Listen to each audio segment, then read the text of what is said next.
তোমাকে ভুলি আমি কেমন করে হে রাসূল, তোমাকে ভুলি আমি কেমন করে। লা ইলাহা ইল্লাল্লাহ জিকির করি মহব্বতে। দূরের থেকে টানে, কথা যেন না টানে, একটু দূরের থেকে দেন। লা ইলাহা ইল্লাল্লাহ। গরম হয়ে যাচ্ছে এখনই বলবো। লা ইলাহা ইল্লাল্লাহ, লা ইলাহা ইল্লাল্লাহ, লা ইলাহা ইল্লাল্লাহ।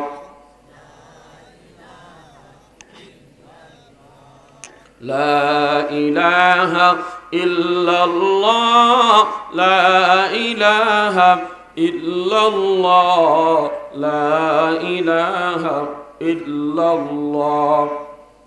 গরম পানি আনতেছে,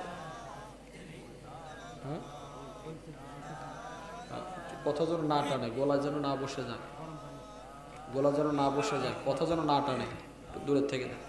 লা ইলাহা ইল্লাল্লাহু মুহাম্মাদুর রাসূলুল্লাহ।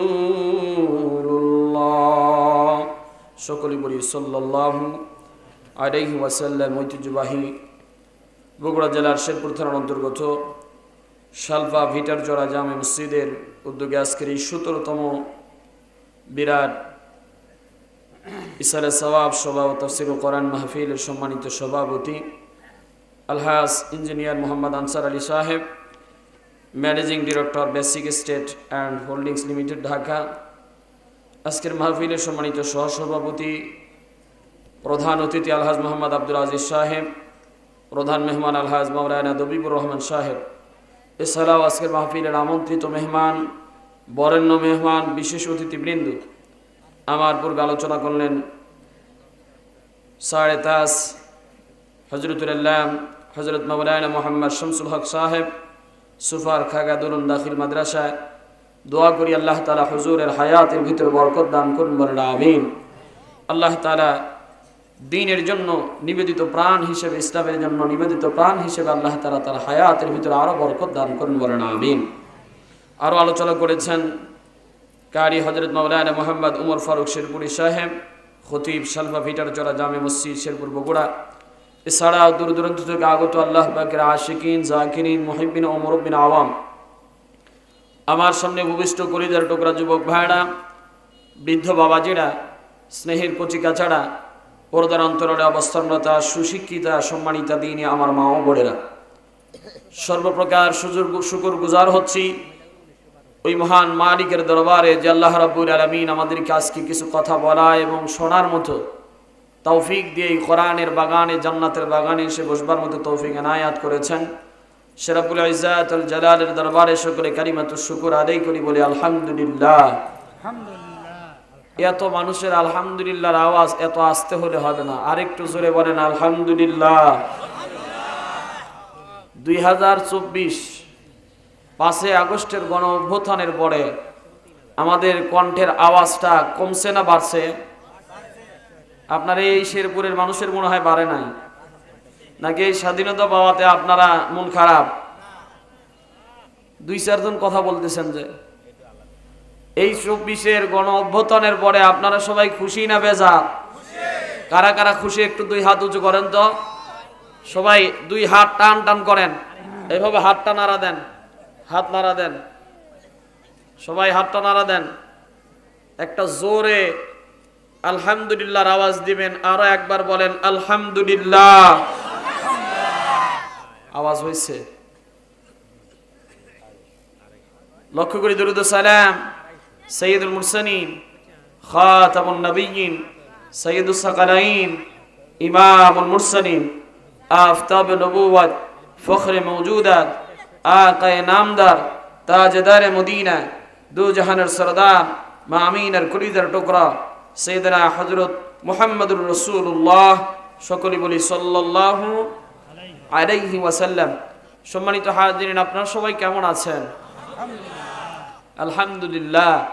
এই যে আলহামদুলিল্লাহ বলছেন, এই আলহামদুলিল্লাহর আওয়াজ কিন্তু সবার মুখ দিয়ে বের হয় না এত ভালোভাবে। অনেক মানুষ গ্রামের ভিতরে আছে, এলাকার ভিতরে অনেক আল্লাহর বান্দা এমন আছে, আল্লাহ তাআলা তারে টাকা দিছে, পয়সা দিছে, ধন দিছে, বাড়ি দিছে, গাড়ি দিছে, সন্তান দিছে, সব কিছুই আল্লাহ তাআলা দিছে। তো অনেক সময় এলাকার ভিতরে ঘুরতে ঘুরতে যদি দেখা হয় রাস্তার মাঝে, যদি বলি বাবা কেমন আছেন, হুজুর মোটামুটি। কি মোটি? আওয়াজ না দিলে ওয়াজ হবে না। কি মোটি? মোটামুটি আছে। আবার কেউ তো কয় খুব ভালো না, খুব বেশি ভালো না। এমন আল্লাহর বান্দা আছে না নাই? জোরে বলেন। অথচ আল্লাহ তাআলা তারে কিন্তু অভাব দেয় নাই। আবার দেখবেন এলাকার ভিতরে অনেক মানুষ, আল্লাহর কিছু প্রিয় বান্দা আছে, আল্লাহর কিছু প্রিয় মানুষ আছে, রিক্সা চালায় খায়, কৃষি কাজ করে খায়, মানুষের বাড়িতে পড়ে দিয়ে খায়, কাজ করে খায়, জমির ভিতরে দেখা যায় মানুষের বাড়িতে কাজ করে খায়। যদি জিজ্ঞাসা করা হয় ভাই কেমন আছেন, অনেক সময় মুস্কে হাসি দিয়া বলে আলহামদুলিল্লাহ। এই গরিব মানুষগুলো যখন আলহামদুলিল্লাহ বলে, আল্লাহ তাআলার আরশে আজিমে এই আলহামদুলিল্লাহর আওয়াজ সাথে সাথে পৌঁছে যায়। এই জন্যই নবী করিম সাল্লাল্লাহু আলাইহি ওয়াসাল্লাম হাদিসের ভিতরে বলেছেন যে ওই ধনী ব্যক্তির চাইতে যাকে আমি সব কিছু দিছি, সব পাওয়ার পরে আমার শুকরিয়া আদায় করে না, আমার ইবাদত গুজার করে না, আমি আল্লাহরে আল্লাহ বলে মানে না, কিন্তু এই গরিব যারে আমি সম্পদ বেশি দেই নাই, টাকা বেশি দেই নাই, কিন্তু আমি আল্লাহরে ভালোবাসে, আমি আল্লাহরে মহাব্বত করে, আল্লাহ নবী বলেছেন এই গরিব মানুষটাকে আল্লাহ তাআলা কিয়ামতের ময়দানে ওই ধনীর চাইতে 500 বছর আগে জান্নাত দান করবেন। কিয়ামতের ময়দানে আল্লাহ রাব্বুল আলামিন এক প্রকার ব্যক্তিদেরকে ডাকবেন সর্বপ্রথম জান্নাতের দিকে। আমাদের স্যার বসা আছেন, হাদিসের ভিতরে আসছেন আউয়ালু মান ইউদআ ইয়াউমাল কিয়ামাহ আল্লাযীনা ইয়াহমাদুনাল্লাহি ফিস সাররা'i ওয়াদ দাররা'i। আল্লাহ তাআলা কিয়ামতের ময়দানে এক প্রকার ব্যক্তিদেরকে ডেকে বলবেন তোমরা আগে জান্নাতে চলে যাও। সুবহানাল্লাহ বলেন। বলবে আল্লাহ জান্নাতে যাওয়ার ভিতরে এই সিরিয়ালটা হলো আওয়ামদের সিরিয়াল, নবী রাসূলের সিরিয়াল তো সর্বপ্রথম। জান্নাতে আল্লাহ তাআলা সর্বপ্রথম ভিআইপি মেহমান হবেন নবী আর রাসূলগণ। সুবহানাল্লাহ বলেন। নবী রাসূলদেরকে আল্লাহ তাআলা জান্নাতে ভিআইপি মেহমান বানাবেন, তাদের মর্যাদা সবার উপরে। তাদের পরে আল্লাহ তাআলা সাহাবীদের মর্যাদা রাখছেন। এই জন্যই নবী করিম সাল্লাল্লাহু আলাইহি ওয়াসাল্লাম বলেন খায়রুল কুরুনি করনি সুম্মাল্লাযীনা ইয়ালুনাহুম সুম্মাল্লাযীনা ইয়ালুনাহুম। আমার যুগটা হলো সর্বোচ্চ যুগ, আমার যুগটা হলো পৃথিবীর ভিতরে স্বর্ণের যুগ, সর্ব উত্তম যুগ। জোরে বলেন সুবহানাল্লাহ। নবীর যুগের সাহাবী যাদেরকে আল্লাহ তাআলা প্রত্যেকটা সাহাবী, নবীর প্রত্যেকটা সাহাবী জান্নাতি। আমাদের ভিতরে স্টেপ থাকবে, ধাপ থাকবে, মর্যাদার কি থাকবে? ধাপ থাকবে, স্তর থাকবে। যার আমল যত সুন্দর, যার আমল যত আল্লাহ তাআলার কাছে প্রিয় হয়ে গেছে, আল্লাহ তাআলা ওই বান্দাকে তত তাড়াতাড়ি জান্নাত দান করবে। তো কিয়ামতের ময়দানে আওয়ামদেরকে ভিতর থেকে আল্লাহ তাআলা একদল ব্যক্তিদেরকে সর্বপ্রথম জান্নাতে রাখবে। এই মানুষগুলো হবে কারা জানেন? যেই মানুষগুলো সুখে এবং দুঃখে, বিপদে এবং সুখে, সুখ দিলেও আল্লাহর প্রশংসা করছে, দুঃখ দিলেও আল্লাহ তাআলার প্রশংসা করছে। আল্লাহ তাআলা এই মানুষগুলোকেই ডাকবে। আমাদের অনেক মানুষ এমন আছে এলাকার ভিতরে, দেখবেন অনেক মানুষ আল্লাহ তাআলার সব কিছু পাইছে, কিন্তু সুখের সময় আল্লাহর নাম জপে, বিপদের সময় আল্লাহরে ভুলে যায়। পরদরান্তরের অনেক মায়েরা আছেন, হুজুর মায়েদের ব্যাপারে আলোচনা করেছেন, আমিও যদি পারি শেষে কিছু আলোচনা করব। আমার আলোচনার ধাঁচ অন্যরকম, আমার আলোচনা বোঝার জন্য আপনাদের মনোযোগ দিতে হবে, কোরআন আর হাদিসের কথা আগে বুঝতে হবে।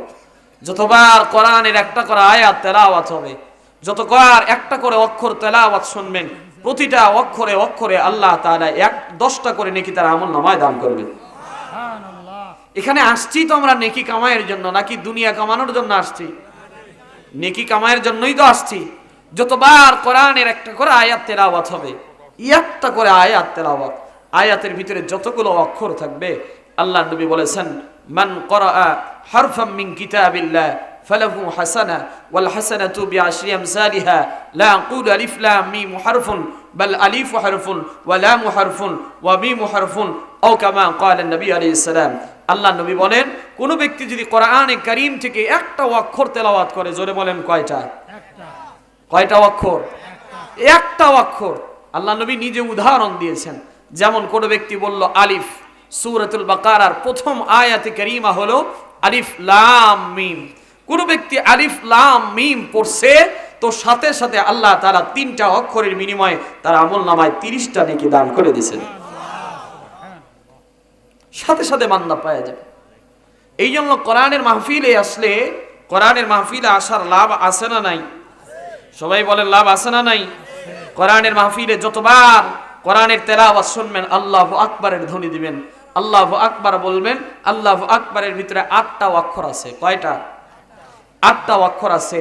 যতবার আল্লাহু আকবার বলবেন, হাদিসের ভাষায় আল্লাহ তাআলা আপনার আমলনামায় 80টা নেকি সাথে সাথে দান করবেন। এই যে একবার সুবহানাল্লাহ বলছেন না, হাদিস শরীফের ভিতরে আসছে সুবহানাল্লাহি তামলাহুল মিজান। কোন বান্দা যদি সুবহানাল্লাহ পড়ে, তো আল্লাহ তাআলা পুরা দুনিয়াটাকে, প্রত্যেকটা ফাঁকা জায়গাকে আল্লাহ তাআলা নেকি দ্বারা ভরপুর করে দেন। এই উম্মতে মুহাম্মাদির দাম কত বেশি জানেন? আমরা তো আমাদের কদর বুঝি না। আমাদের এই নবীর উম্মত, আখিরি জামানার নবী, আমরা হলাম শেষ নবীর উম্মত। নাম কি? নাম কি? নবীর নাম কি জানা আছে? মুহাম্মাদুর রাসূলুল্লাহ। সকলে বলেন সাল্লাল্লাহু আলাইহি ওয়াসাল্লাম। আমাদের নবীর মর্যাদা কত জানেন?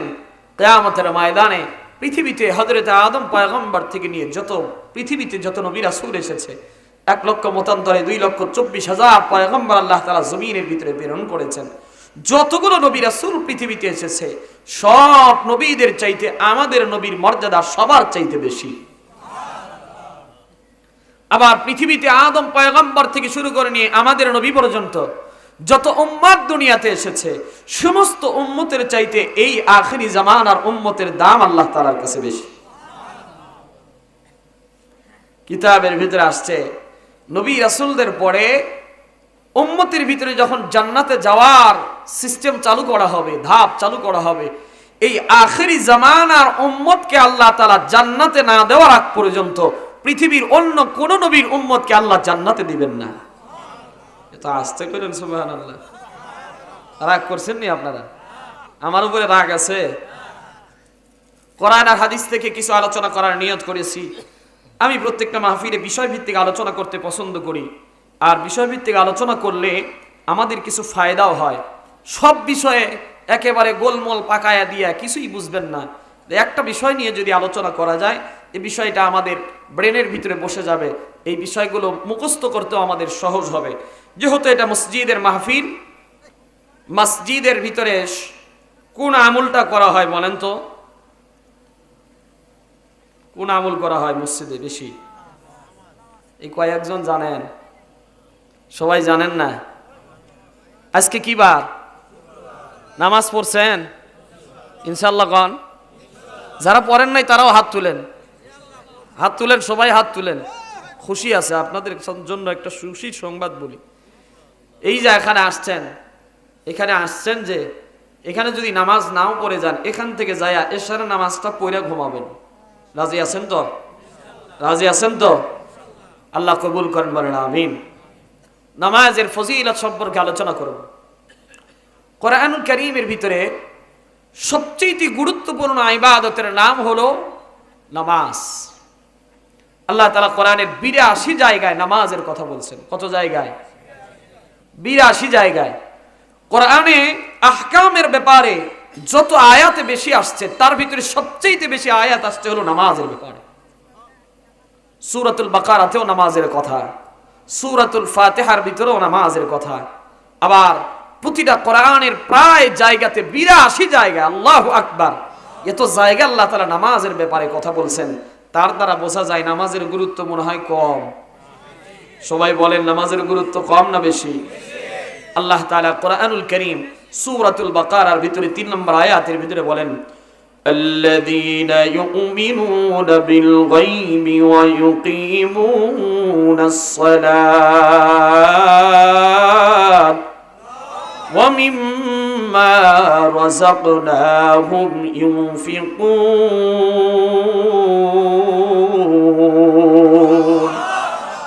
আল্লাহ তাআলা বলেন, পৃথিবীতে যদি কেউ মুমিন হতে চায়, পৃথিবীতে যদি কেউ ঈমানদার হতে চায়, এক নম্বরের কাজ হলো তার গায়েবের উপরে বিশ্বাস রাখতে হবে, অর্থাৎ আল্লাহ তাআলাকে আল্লাহ বলে মানতে হবে।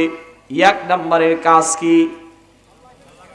আমার ওয়াজটা মুখস্থ করা লাগবে, আমার সাথে কথা বলা লাগবে, কষ্ট পাবেন। এক নম্বরের কাজ হলো কি? ঈমানদার হতে হলে এক নম্বর কাজ হলো গায়েবের উপরে বিশ্বাস করা, অর্থাৎ আল্লাহ তাআলাকে মানা। আল্লাহর নবী হাদিস শরীফের ভিতরে বলেছেন, বুনিয়াল ইসলামু আলা খামসিন শাহাদাতি আল্লা ইলাহা ইল্লাল্লাহ ওয়া আন্না মুহাম্মাদান আবদুহু ওয়া রাসূলুহু ওয়া ইকামিস সালাহ ওয়া ইতাইজ যাকাত ওয়াল হজ্জি ওয়া সাওমি রমাদান। আল্লাহর নবী বলেন, পৃথিবীর ভিতরে কোনো মানুষ যদি ঈমানদার দাবি করতে চায়, যদি কোনো মানুষ নিজেকে মুসলমান দাবি করতে চায়, মুসলমান যদি কোনো মানুষ হতে চায়, এক নম্বরের তাকে একটা রেজিস্ট্রেশন ফর্মে পূরণ করতে হবে। একটা ফর্ম পূরণ করে তাকে মুসলমানের ভিতরে নাম লেখাইতে হবে। ওই ফর্মটার নাম হলো কালিমা। ওই ফর্মটার নাম কি?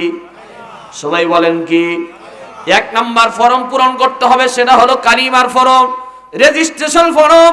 যদি কোনো বান্দা রেজিস্ট্রেশন ফর্ম অর্থাৎ কালিমা যদি পাঠ করে, ওই বান্দা মুসলমান হয়ে গেল।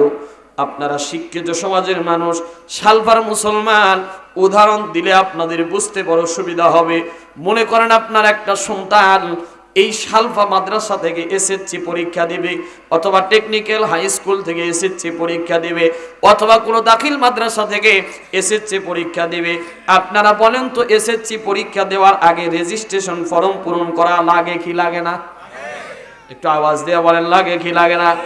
রেজিস্ট্রেশন ফর্ম মনে করেন আপনার সন্তান পূরণ করছে, পূরণ করার পরে ওই সন্তানটা এসে নাকে তেল দিয়ে যদি ঘুমায়, আপনারা বলেন তো, ওই বান্দা কোনো কিছু যদি পড়াশোনা না করে, মনে করেন সায়েন্সে পড়াশোনা করে, সায়েন্সের জন্য ফিজিক্স পড়া লাগবে, কেমিস্ট্রি পড়া লাগবে, বায়োলজি পড়া লাগবে, তাকে রসায়ন, পদার্থ, বীজগণিত, তার উচ্চগণিত যা কিছু আছে এগুলো ভালো করে তার পড়াশোনা করা লাগবে।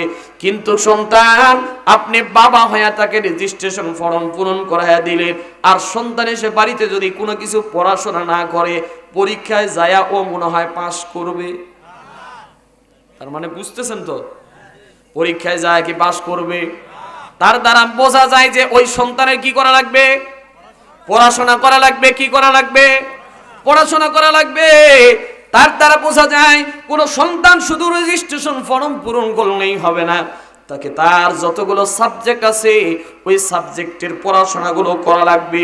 রেজিস্ট্রেশন ফর্ম পূরণ করার দ্বারা সে পরীক্ষা দেওয়ার উপযুক্ত হলো, কিন্তু তাকে পাস করতে হলে তাকে সবকিছু প্রাইভেট অথবা কোচিং করে করে অথবা নিজের বাড়িতে ভালোভাবে পড়াশোনা করা লাগবে।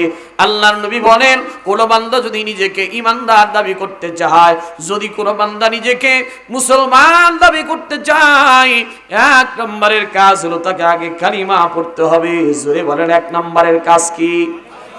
এক নম্বরের কাজ হলো কালিমা। কালিমা আমরা সবাই পড়ছি তো, সবাই পড়ছি তো। কালিমা পড়লাম তো, আমি মুসলমান হয়ে গেলাম। এখন আমার কাজ হলো বাকি যতগুলো কাজ আছে, কালিমা পাঠ করার পরে বাকি যেমন ভাবে সন্তানের পড়াশোনা করা লাগে তাহলেই পরীক্ষাতে পাস করতে পারবে, তেমনি ভাবে নবী বলেছেন কালিমা হলো ইসলামের প্রথম ভিত্তি। একটা ঘরকে যদি আপনি ফাউন্ডেশন দিতে চান, পাঁচতলা বিল্ডিং যদি করতে চান, আপনি যদি মিস্ত্রিকে ডাইকে বলেন আমি পাঁচতলা বিল্ডিং করব, আমি ইট কিনে দিলাম, আমি রড কিনে দিলাম, বাড়ি কিনে দিলাম, সিমেন্ট কিনে দিলাম, তুমি খালি মিশাবা আর খালি ঘরগুলো তুলবা, মাটির নিচে কিচ্ছু করবা না, তুমি এইবারে মাটির উপর থেকে তুলবা। মাটির উপর থেকে পাঁচতলা বিল্ডিং তুলছে, আপনারা বলেন তো ওই বিল্ডিং কি বেশি দিন টিকবে? তার দ্বারা বোঝা যায় ওই বিল্ডিংটা বেশি দিন টিকবে না। কারণ হলো নিচে তার কি নাই? ফাউন্ডেশন নাই, নিচে তার কলম নাই, নিচে তার ভিত্তি নাই। এক নাম্বার আমি যেই জিনিসটা বুঝাইতে চাচ্ছি সেটা হলো মজবুত একটা ভিত্তি দেওয়ার দরকার আছে না নাই? তেমনি ভাবে কোন বান্দা যদি মুসলমান হিসেবে নিজেকে দাবি করতে চায়, আল্লাহর নবী বলেছেন ইসলামের ভিত্তি মোট হলো 5টা। জোরে বলেন কয়টা? 1 নাম্বার কালিমা, 2 নাম্বার হলো ইকামিস সালাহ, 2 নাম্বার ভিত্তি হলো বান্দার নামাজ আদায় করতে হবে। কোন বান্দা যদি নামাজ না পড়ে ওই বান্দা যেন ইসলামটাকে ধ্বংস করে ফেললো। আল্লাহর নবী বলেন মান আকামাস সালাতা ফাকাদ আকামাদ দ্বীন ওয়া মান হাদামাহা ফাকাদ হাদাবাদ দ্বীন। কোন বান্দা যদি নামাজকে কায়েম করে তাহলে ওই বান্দা ইসলামকে কায়েম করলো। আর যদি কোন বান্দা নামাজকেই নষ্ট করে দেয়, নামাজ পড়ে নাই, মসজিদ এমনি নতুন মসজিদ করে বৈশা রয়েছে। কত দুনিয়ার ভিতরে কত মসজিদ দেখেছি, মসজিদের ভিতরে একজন ইমাম আর মুয়াজ্জিন আর মাত্র গ্রামের একটা মুরব্বি নিয়ে নামাজ পড়ে, এমন মসজিদ বুঝি এলাকায় নাই? তো কথা কানা আছে না নাই? শুধুমাত্র ইমাম সাহেব ফজরে একাই একামত দিতেছে, একাই নামাজ পড়ে, অথচ কোটি কোটি টাকা খরচ করে মসজিদ করছে, কিন্তু মসজিদ করার পরে নামাজ পড়ে না। নামাজ না পড়ার কারণে বান্দা নিজেকে যতই মুসলমান দাবি করুক না কেন, আল্লাহর নবী বলেন বান্দারে নিজেকে তুমি মুমিন দাবি করতে পারবা, কিন্তু তুমি পরিপূর্ণ মুমিন হতে পারবা না, কারণ তোমার ভিতরে নামাজ নাই। লা সালাতা লা ঈমান আলা, লা সালাতা ঈমান লা আমানাত ঈমান ঈমান আলা। যেই বান্দার ভিতরে নামাজ নাই ওই বান্দার ঈমানটা পরিপূর্ণ না, যদিও নামকে ওয়াস্তে দাবি করতে পারে তুমি মুসলমান। এই জন্যই তো আল্লাহর নবী আর একটা হাদিসের ভিতরে বলছে বাইনাল কুফরি ওয়া বাইনাশ শিরকি তারকুস সালাহ, বাইনাল কুফরি ওয়া বাইনাল মুসলিমি তারকুস সালাহ। মুসলমান আর কাফেরের ভিতরে পার্থক্যকারী ইবাদতটার নামটা কি? সবাই আওয়াজ দিয়ে বলেন কি? তার মানে আপনি মুসলমান দাবি করতেছেন কিন্তু নামাজ পড়েন না। নো ডিফারেন্স বিটুইন, লা ফারকা বাইনাহুমা। আপনার ভিতরে আর কাফেরের ভিতরে কোনো পার্থক্য জোরে বলেন আছে? আপনার হিন্দুদের মুখের ভিতরেও দাড়ি নাই, মুসলমান আপনার মুখের ভিতরেও দাড়ি নাই, আপনারও নামাজ নাই। আপনিও যদি মারা যান আপনারে কাপড় খুলে উলঙ্গ করে তাকে টেস্ট টিউব কইরা আগে চেক করা লাগবে, টেস্ট করে যে মুসলমান কিনা। কিন্তু যদি মুখের ভিতরে দাড়ি থাকে, কপালের ভিতরে যার তার নামাজের চিহ্ন থাকে, মাথার ভিতরে যদি তার পাগড়ি থাকে, গায়ের ভিতরে যদি জুব্বাটা থাকে, আপনারা বলেন তো তাকে কি পরীক্ষা করার দরকার আছে? একটু আওয়াজ দিয়ে বলেন আছে না? রে মুসলমান না। এই জন্যই তো নবী বলেছেন নামাজের বড় দাম। কোরআনুল কারীমের ভিতরে আল্লাহ রাব্বুল আলামিন নামাজের ব্যাপারে যতগুলো আয়াতে কারিমা বলেছেন, সূরাতুল আনফালের ভিতরে আসছে কোন বান্দা যদি নামাজটা সঠিকভাবে ইবাদত ভাবে নামাজটা সঠিকভাবে যদি পড়তে পারে, আল্লাহ তাআলা দেখেন কয়টা পুরস্কার তাকে দেয়, কত বড় উপকার নামাজ পড়লে আল্লাহ তাআলা তাকে দেবে। আল্লাহ রাব্বুল আলামিন বলেন আল্লাযীনা ইউকিমুনাস সালাতা ওয়া মিম্মা রাযাকনাহুম ইউনফিকুন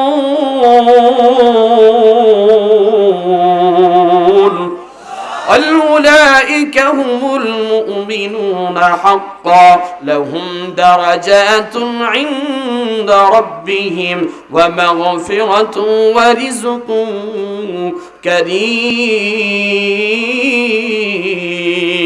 كريم الله تعالى বলেন الذين يقيمون الصلاة, যারা ঈমানদার হবে, যারা নামাজকে কায়েম করবে, ইকিমুনাস সালাতা ওয়া মিম্মা রাযাকনাহুম, আবার নামাজ কায়েম করি শুধু ক্ষান্ত নয়, নিজেকে আল্লাহ তাআলা যতটুকু সম্পদ দিয়েছে ওই সম্পদ থেকে মিম্মা রাযাকনাহুম ইউনফিকুন, আল্লাহ তাআলা যা খাবারের জন্য তাকে দিয়েছিল সেই খাবারের রিজিক থেকে আল্লাহ রাস্তায় ব্যয় করে। কার রাস্তায়?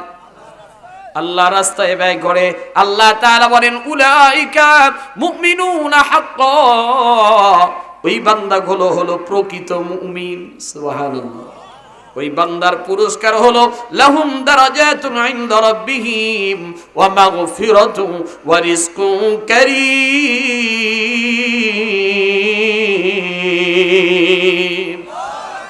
কোরআন তেলাওয়াত খারাপ লাগেনি? খারাপ লাগে।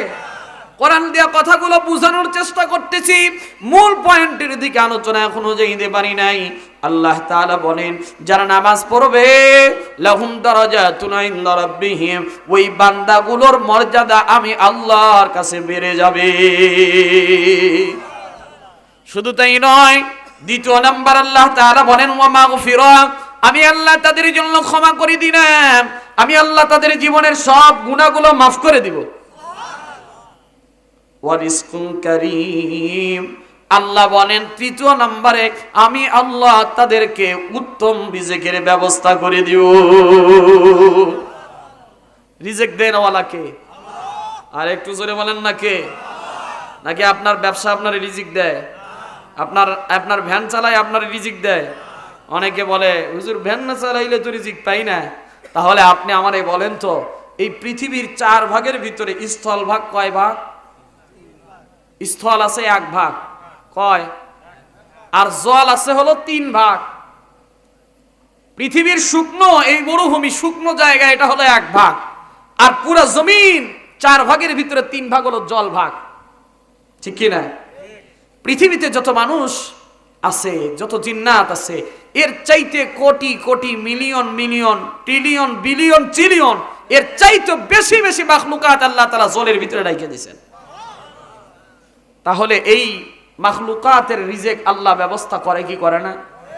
নাকি তারা না খায় মারা যায়? কথা বলেন, না খায় মারা যায়? যদি আল্লাহ তাদের রিজিকের ব্যবস্থা করতে পারে, আপনার মতো বান্দাকে রিজিক কি দিতে আল্লাহ পারে না? জোরে বলেন, পারে কি পারে না? তাহলে একটা ছোট্ট কথা শুনেন। হযরত মুসা আলাইহিস সালাম, আল্লাহ তাআলা মুসাকে কারীমুল্লাহ বানিয়েছেন, আল্লাহর সাথে কথোপকথন করেন ওয়ালা নবী। আল্লাহর সাথে যখন ইচ্ছা তিনি কথা বলতেন। মুসা আলাইহিস সালাম যখন মাদিয়ান শহর থেকে যখন মিশরে যাইতেছিলেন ওনার স্ত্রীর সাথে, তো মিশরের রাস্তায় মাদিয়ান শহর থেকে যাওয়ার মাঝখানে আল্লাহ তাআলা তাকে নবুয়তি দিয়েছেন। মুসা আলাইহিস সালামের হাতের ভিতরে সবসময় একটা লাঠি থাকতো। কি থাকতো? সবাই বলেন, কি থাকতো? পৃথিবীতে যত নবী রাসূল এসেছে, এই নবীদের ভিতরে আল্লাহ তাআলা মুসা আলাইহিস সালামকে একটা গরম তবিয়তের নবী বানাইছিলেন। সব সময় হাতের ভিতরে লাঠি, কোনো কিছু কইলেই উল্টা পাল্টা হইলেই মার। কথা বলছেন নেই? তো মুসা আলাইহিস সালাম রাস্তা দিয়ে যাচ্ছেন, অন্ধকার হয়ে গেছে, ইতিমুহূর্তে তার স্ত্রী বাচ্চা প্রসব করেছেন। এখন আগুনের দরকার, পানির দরকার, কোথায় যাবে? আগুন পাবে কোথায়? আল্লাহ তাআলা সেই সময় তাকে নবুয়তি দিয়েছেন। নবুয়ত দেওয়ার পরে আল্লাহ তাআলা মুসা আলাইহিস সালামকে বলে, মুসা রে কই যাচ্ছ? ওই যে সামনে যাও, সামনে যায় যে পাহাড়টা দেখতেছো, ওই পাহাড়ে যাও। মুসা আলাইহিস সালাম পাহাড়ে যাওয়ার পরে সামনে যায় দেখে বিশাল একটা পাথর। আল্লাহ তাআলা বলে, মুসা তোমার হাতের ভিতরে যে লাঠিটা আছে না, ওই লাঠি দ্বারা পাথরের ভিতরে আঘাত করো। কিসের ভিতরে? পাথরের ভিতরে আঘাত করো। মুসা আলাইহিস সালাম পাথরে একটা আঘাত করছে, ওই পাথরের ভিতর থেকে আরেকটা ছোট পাথর বের হয়ে আসছে। ওই পাথরটাকে আল্লাহ বলেন, ওই পাথরকেও আঘাত করো। ওই পাথরকেও আঘাত করেছে, ওই পাথরটা ফেটে আরেকটা ওর ভিতর থেকে পাথর বের হয়ে আসছে। তৃতীয় পাথর বের হয়ে আসার পরে ওই পাথরের ভিতরে মুসা আলাইহিস সালামকে আল্লাহ বললেন আরেকটা আঘাত করো। মুসা আলাইহিস সালাম আঘাত করার পরে ওই পাথরের ভিতর থেকে একটা পিপিলিকা বের হয়ে আসছে। সুবহানাল্লাহ বলেন। পিপিলিকার মুখের ভিতরে আবরণ ছিল, আল্লাহ তাআলা মুখের ভিতর থেকে আবরণটা উঠায় এনেছেন। মুসা আলাইহিস সালাম পিপিলিকাকে দেখে আশ্চর্য হয়ে গেল। পাথরের ভিতরে কোথাও কোনো ছিদ্র নাই, কোথাও কোনো পানি যাওয়ার উপকরণ নাই, কোথাও কোনো পানি যাওয়ার সিস্টেমটাও নাই। এই পাথরের ভিতরে এই ছোট্ট একটা পিপিলিকাকে রিজিক দিল কে? আওয়াজ দিয়ে বলেন না কে? মুসা আলাইহিস সালাম জিজ্ঞাসা করে, কোথা থেকে তুমি রিজিক পাও? কোথা থেকে তুমি খাও? কিভাবে তুমি এখানে আসো? কতদিন হলে আসো? আল্লাহ তাআলা পিপিলিকার জবানটা খুলে দিয়েছে। পিপিলিকা মুসা আলাইহিস সালামের সাথে কথা বলে। পিপিলিকা বলে, ওয়ায়ারযুকুনি ওয়ায়াসমাউ কালামি ওয়ালা আনসাউ রাব্বি। আল্লাহু আকবার বলেন। পিপিলিকা ডাকতে বলতেছেন, ওয়ায়ারযুকুনি, আমাকে তো রিজিক দেন ওয়ালা তিনি হলেন সেই আল্লাহ, যিনি আমারে এখানে শত শত বছর ধরে রিজিক দেয়। ওয়ায়ারযুকুনি ওয়ায়াসমাউ কালামি, এবং তিনি আমার কথোপকথন শুনেন। আল্লাহকে আমার আল্লাহ যা বলি আমি তা শুনেন।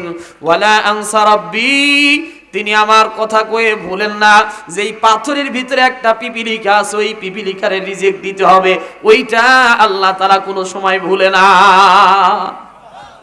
তাহলে বলেন তো রিজেক্ট দেনওয়ালাকে? আরেকটা আওয়াজ দিয়ে সময় ভিড় বেশি থাকে, থাকে কি থাকে না? মাগরিবের সময় বড় ভিড় থাকে। আমি আজকে জুমায় এই আলোচনাগুলো করেছি আমার শাহী মসজিদে, ব্যবসায়ী মানুষরা এখানে অনেক বেশি থাকে। শাহী মসজিদে বললাম আপনাদেরকে আল্লাহ তাআলা অনেক সময় নামাজের সময় কাস্টমার বেশি দিয়ে আল্লাহ পরীক্ষা করায়। নামাজ পড়ার মুহূর্তেই কাস্টমার চলে আসছে এত বেশি যে দেখি বান্দাটা এই সময়ে নামাজটা বাদ দিয়ে বেচাকেনার ভিতরে লিপ্ত হয়ে যায় কিনা। অনেক মানুষ আছে এরকম, যায় কি না? আল্লাহ তাআলা এটা পরীক্ষা করে। কিন্তু আল্লাহর অনেক প্রিয় বান্দা আছে যে বান্দাগুলো হাজারো কাস্টমার থাক, নামাজের সময় হয়ে গেলে দোকানের ভিতরে লাগায় দেয় যে এখন নামাজের বিরতি। এমন আল্লাহর বান্দাও জমিনে আছে না নাই? জোরে বলেন আছে না নাই? ওই বান্দাগুলোও রিজেক্ট পায় কি পায় না? বরং আমি তো দেখেছি যারা নামাজের সময় দোকান বন্ধ করে নামাজে চলে যায়, ওই মানুষগুলো আল্লাহ তাআলার দয়ার অনুগ্রহ বেশি পাওয়ার কারণে পরবর্তীতে তার দোকানে আরো ভিড় লেগে বেশি বেচাকেনা হয়। কথা বলেন ঠিক কি না? এই জন্য আল্লাহর নবী বলেন, কোন বান্দা যদি নামাজ সঠিকভাবে আদায় করে, আল্লাহর নবী বলেছেন, আল্লাহ তাআলা কোরআনুল কারীমের ভিতরে বলেছেন সূরাতুল মুমিনুনের ভিতরে, ওয়াল্লাযীনা হুম আলা সালাওয়াতিহিম ইউহাফিজুন উলাইকা হুমুল ওয়ারিসুন। আল্লাহ তাআলা বলেন, যেই সমস্ত মানুষগুলো নামাজের হেফাজত করে, কিসের হেফাজত? আর একটু জোরে বলেন কিসের হেফাজত? যেই বান্দাগুলো নামাজের হেফাজত করে, ওয়াল্লাযীনা হুম আলা সালাওয়াতিহিম ইউহাফিজুন উলাইকা হুমুল ওয়ারিসুন الذين يرثون الفردوس هم فيها خالدون। الله أكبر। আল্লাহ তাআলা কোরআন কারীমের ভিতরে বলতেছেন সূরাতুল মুমিনুনে, যে সমস্ত মানুষগুলো নামাজের হেফাজত করবে আল্লাহ তাআলা তাদেরকে উলাইকা হুমুল ওয়ারিসুন, একটা জিনিসের জিম্মাদারি বানায় দিবেন, একটা জিনিসের মালিক বানায় দিবেন। আল্লাহ তাআলা অন্যত্র এই আয়াতের ভিতরে শেষের দিকে বলতেছেন কিসের জিম্মাদারি হবে? বলে আল্লাযীনা ইয়ারিসুনাল ফিরদাউস, তারা জান্নাতুল ফিরদাউসের মালিক হয়ে যাবে। আর একটু আস্তে বলেন সুবহানাল্লাহ। জান্নাতুল ফিরদাউসের মালিক আল্লাহ তাআলা তাদেরকে বানায় দিবেন। শুধু তাই না, আল্লাহ তাআলা বলেন হুম ফিহা খালিদুন, ওই জান্নাতে যারা যাবে তারা আর জান্নাত থেকে কোনোদিন বের হবে। জান্নাতে একবার গেলে যারা জান্নাতে যাবে তাদের কোনোদিন আর বের হওয়ার কোনো উপায়। কিন্তু জাহান্নামে যদি মানুষগুলো যায়, যারা ঈমানদার হয়তোবা নেক আমল করছে কম, জাহান্নামে গেলে নেক আমল কম থাকার কারণে কিছু শাস্তি পাওয়ার পরেও তারা জান্নাতে যাবে। কথা বলেন ঠিক কিনা? এই জন্য মুসলমান, এখন আসেন হাদিসের থেকে আপনাদের একে 2-4টা হাদিস শোনাই। খারাপ লাগতেছে না আপনাদের? আল্লাহর নবী হাদিস শরীফের ভিতরে বলেন, আল্লাহর নবী হাদিস শরীফের ভিতরে এসেছে মুসনাদে আহমদের হাদিস, আন নবী যররিন রাদিয়াল্লাহু তাআলা আনহু আন্নাহু قال قال رسول الله صلى الله عليه وسلم خرج في الشتاء والورق يتحافظ فأخذ من الشجرة। হাদিসের অর্থটা একটু বুঝেন। আল্লাহর নবীর সাহাবী হযরত আবু যর রাদিয়াল্লাহু তাআলা আনহু বর্ণনা করেন, একদিন আমি নবী করিম সাল্লাল্লাহু আলাইহি ওয়াসাল্লামের সাথে রাস্তা দিয়ে বের হয়েছি। এই মুহূর্তটা ছিল, এই সময়টা ছিল শীতের সময়। কিসের সময়? খরাজা ফি শীতাই।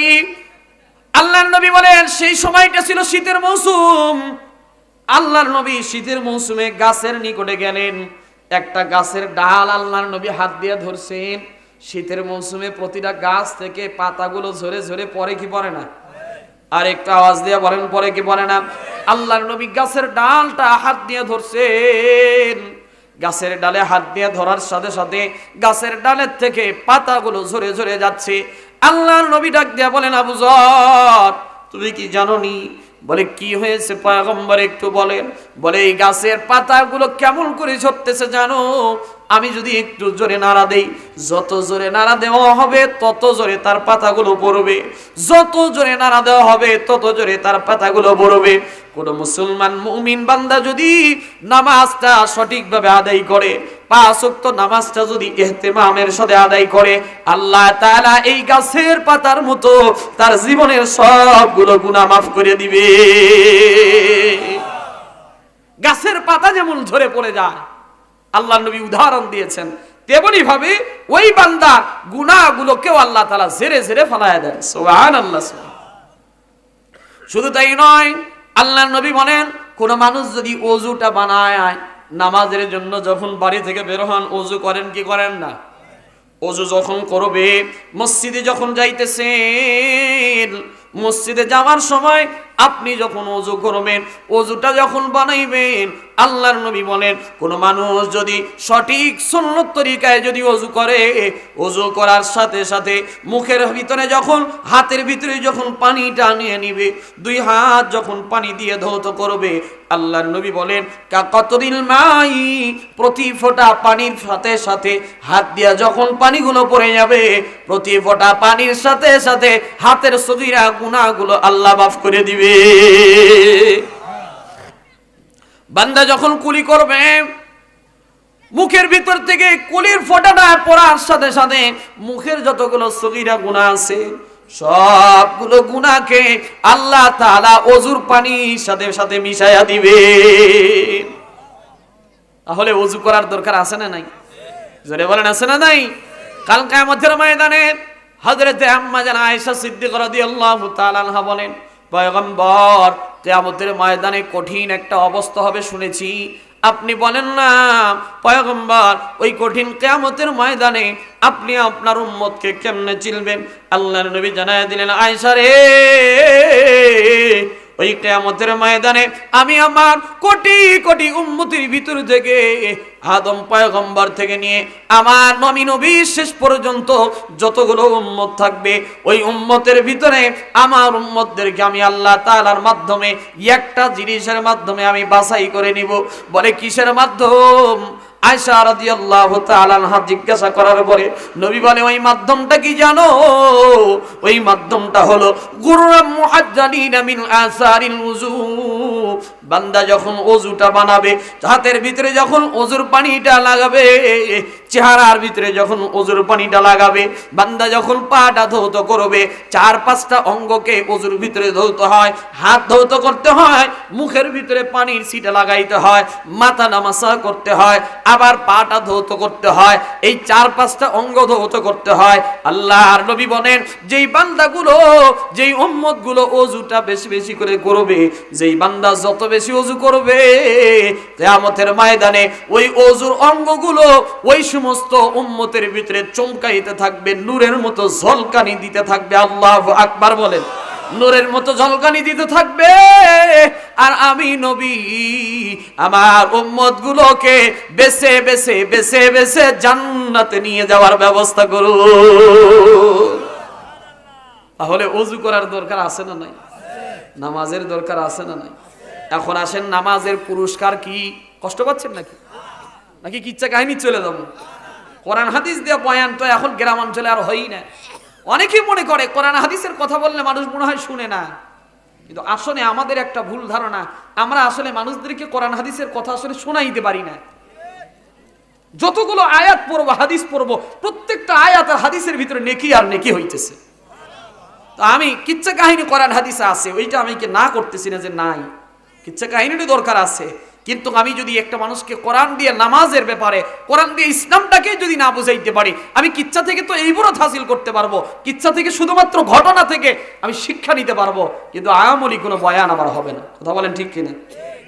কোরআন আর হাদিসের মাতাহাতে যেইগুলো ঘটনার থেকে শামিল থাকবে, যেগুলো মিসাল দেওয়ার জন্য এই ঘটনাগুলো নিয়ে আসবো ইনশাআল্লাহ। আমি যে কথাটা বলি, এতক্ষণ পর্যন্ত নামাজের গুরুত্ব বুঝাইছি, এখন বলেন তো নামাজ পড়ার দরকার আছে না নাই? ও মুরব্বী বাবু, উঠেন কেন? বসেন, ওঠা যাবে না। শেষ মোনাজাত দিয়ে যাইতে রাজি আছেন তো? আমার পরেও আরেকজন হুজুর আছে, ওই হুজুরের সাথে দেখা করে যায়। কথা কন না খায় বড় হুজুর, ওনারা ওই বড় বড় ডিগ্রি নাই, ওই হুজুর আসলেই কাম হয়ে যায়। বুঝছেননি আপনারা? হাদিস শরীফের ভিতরে আসছে নামাজের এখন পুরস্কার কি? নামাজে পড়ি, পুরস্কার পাওয়ার দরকার আছে না নাই? দুনিয়ার মানুষ সবাই নগদে বিশ্বাস, ঠিক কিনা? সব খালি নগদ পাওয়ার ইচ্ছা থাকে। এজন্য প্রবাদে আছে, নগদ যা পাও হাত পেতে দাও, বাকির খাতা শূন্য থাক। আমরা তো সবাই নগদ পাওয়ার, যে ভাই কি লাভ, ওই জায়গায় গেলে কি লাভ, ওই নেতার মঞ্চে গেলে কি লাভ, অমুক জায়গায় গেলে কি লাভ, ওখানে গেলে খিচুড়ি দিবে, ওখানে গেলে 500 টাকা দিবে, ওখানে মানুষ দৌড় মারে। তো নামাজ পড়লেও যে লাভ আছে, আজকে হাদিসের থেকে শুনে নেন। আল্লাহর নবী বলেন, হাদিস শরীফের ভিতরে আসছে, 5টা পুরস্কার নামাজি বান্দাদেরকে দেওয়া হবে। জোরে বলেন কয়টা? মসজিদ করলাম কিন্তু মসজিদে নামাজি নাই, মানুষ নাই। ওই মসজিদ কিয়ামতের ময়দানে আমার আর আপনার নামে অভিযোগ দায়ের করবে। কি দিবে? কিয়ামতের ময়দানে এই মসজিদটা আমার জন্য আপনার নামে অভিযোগ দায়ের করবে যে আল্লাহ টাকা তুইলে মসজিদটাকে নির্মাণ করছে, মসজিদটাকে টাইলস দিয়ে বড় সুন্দর করে সাজাইছে, কিন্তু মালিক ফজরে রক্ত হয়ে যায়, জোহরে রক্ত হয়ে যায়, আসরের নামাজের টাইমটাও চলে যায়, মাগরিবের টাইমও যায়, এশারের নামাজের সময়টাও চলে যায়। একটা মানুষ মসজিদের দিকে হয় না। কিয়ামতের ময়দানে মসজিদ আপনার বিরুদ্ধে সাক্ষী দায়ের করবে। আর যদি আপনি মসজিদের সাথে সম্পর্ক করতে পারেন, আল্লাহর নবী হাদিস শরীফের ভিতরে বলেন, সাবাতুন ইযিল্লিহুমুল্লাহু ফি যিল্লিহি ইয়াওমা লা যিল্লা ইল্লা যিল্লুহু, ইমামুন আদিলুন ওয়া শাবুন নাশা ফি ইবাদাতিল্লাহ ওয়া রাজুলুন কলবুহু মুআল্লাকুন ফিল মাসাজিদ। আল্লাহর নবী বলেন, কিয়ামতের ময়দানে 3-7 প্রকার ব্যক্তিদেরকে আল্লাহর আরশের ছায়ার নিচে ছায়া দেওয়া হবে। কয় প্রকার? আরেকটা আওয়াজ দিয়ে বলেন, কয় প্রকার? আল্লাহর আরশের ছায়ার নিচে 7 প্রকার মানুষদেরকে ছায়া দিবে। যেই দিন আল্লাহর আরশের ছায়া ছাড়া কোনো ছায়া থাকবে না, যেই দিন কিয়ামতের ময়দানটা হয়ে যাবে বড় তামার ময়দান, জমিনটা পুরো তামা হয়ে যাবে, আধাত মাথার উপরে সূর্য চলে আসবে, সূর্য 12টা মুখ দিয়া। এ মুসলমান একটু গভীরভাবে মনোযোগ দিয়া শুনেন, বেশি আমি কথা বলবো না, আপনাদেরকে কোরআন হাদিস থেকে 2-4টা কথা বোঝানোর জন্য আসছি, গল্প করার জন্য আসি নাই। কিয়ামতের ময়দানে আমাকে যদি বলে, আব্দুল আউয়াল কেন্দ্রীয় মসজিদের খতিব হইছিলা, কই একটা মানুষকেও তো বুঝাইতে পারো নাই, আমলের কথা বলতে পারো নাই। আমি আব্দুল আউয়ালকে যদি কিয়ামতের ময়দানে ধরে আল্লাহ তাআলা, আমি আব্দুল আউয়ালের জিহ্বাটা কেটে দিবে যে তুমি কোরআন বুঝাও নাই, হাদিস তোমার ভিতরে জ্ঞান ছিল, তুমি বুঝাইতে পারো নাই। এই মানুষগুলো আজকে বিপদগামী হয়ে গেছে। এই মানুষগুলোর জন্য আমি আব্দুল আউয়ালকে আল্লাহর আদালতে দাঁড়াইতে হবে। এই জন্য আমি যেখানেই যাই কোরআন থেকে কিছু কথা বলার চেষ্টা করি, বিশেষ করে আমলের বয়ান করার চেষ্টা করি, কারণ আমার বয়ানের মাধ্যমে একটা মানুষও যদি হেদায়েতের উপরে আসে, ওই মানুষটার মাধ্যমটা দিয়া আল্লাহ তাআলা আমাদের সবাইকে মাফ করে দিতে পারে কি পারে না? জোরে বলেন, পারে কি পারে না? এই মাহফিল থেকে আজকে একটা মানুষ যদি নিয়ত করে যে আমি আজ থেকে নামাজ পড়বো, আর কোনোদিন নামাজ কাজা দিব না, একটা মা বোন যদি নিয়ত করে আমি আজকে থেকে আর নামাজ কাজা দিব না, ওই একটা মানুষের জন্য আজকের এই মাহফিলটা সফল, ঠিক কি না? বাংলাদেশে হাজারো মাহফিল হয়, বাংলাদেশে হাজারো হাজার মাহফিল হচ্ছে। কোন মাহফিলের মঞ্চে শুধু রাজনৈতিক আলোচনারও দরকার আছে, তবে বেশি রাজনীতি না।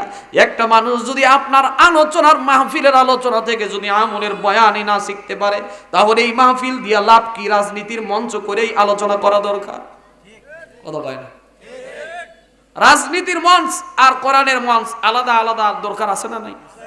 যেখানে রাজনীতিক ব্যক্তিত্ব যারা বড় বড় আওয়ামী লীগের যখন রাজনীতির আলোচনা হয়, ওখানে মনে হয় হুজুরদেরকে দাওয়াত করে করে মনে হয় বয়ান করায়, মনে হয়, কথা বল না? বিএনপির যখন হয়, জামাতের হয়, কথা কয় না? কিছু আছে, হুজুররা কিছু যায়, কিন্তু এইরকম কোরআন হাদিস দিয়ে বক্তব্য দেয় না। বক্তব্য যা দিবে ওইটাও রাজনীতির বক্তব্য, কথা বল না? আমলি বয়ান আমি মনে করি মাহফিলগুলো থেকে, মাহফিলগুলো এই মঞ্চগুলো তো এখন একেবারে অন্যরকম হয়ে গেছে। বক্তাদের ভিতরেও ইখলাস নাই, আমল নাই। আইসা দেখা যাবে আমলের বয়ান করবে কি, নিজের ভিতরেই তো আমল নাই, নিজেই নামাজ পড়ে না। এখন অনেক মানুষ আল্লাহ তাআলার আছে, গীবত করতেছি না, এটা বুঝানোর জন্য বলতেছি। আবার মঞ্চ তো এখন হয়ে গেছে 80,000 টাকা না দিলে বক্তা আসেই না, ঠিক কইলেও ঠিক, না কইলেও ঠিক। আমাদের ওই ৮০,০০০ টাকা যদি কই, আব্দুল আউয়াল শেরপুরি কবে হুজুর কি শুরু করছেন। আবার দেখবেন যারা এত টাকা কন্টাক্ট করে আসতেছে তাদের মাহফিলের লোকও কিন্তু কম হয় না, দেখার জন্যই যায় ৮০,০০০ টাকার বক্তা। হায় হায় হায়, টাকা নেওয়ার দরকার আছে, দরকার যে নাই ওইটার কথা বলতেছি না, তবে এরকম ১,৮০,০০০ টাকা কন্টাক্ট করে এই মাহফিল গুলো করলে খোদার কসম করে বলি একটা মানুষ হেদায়েত পাবে না।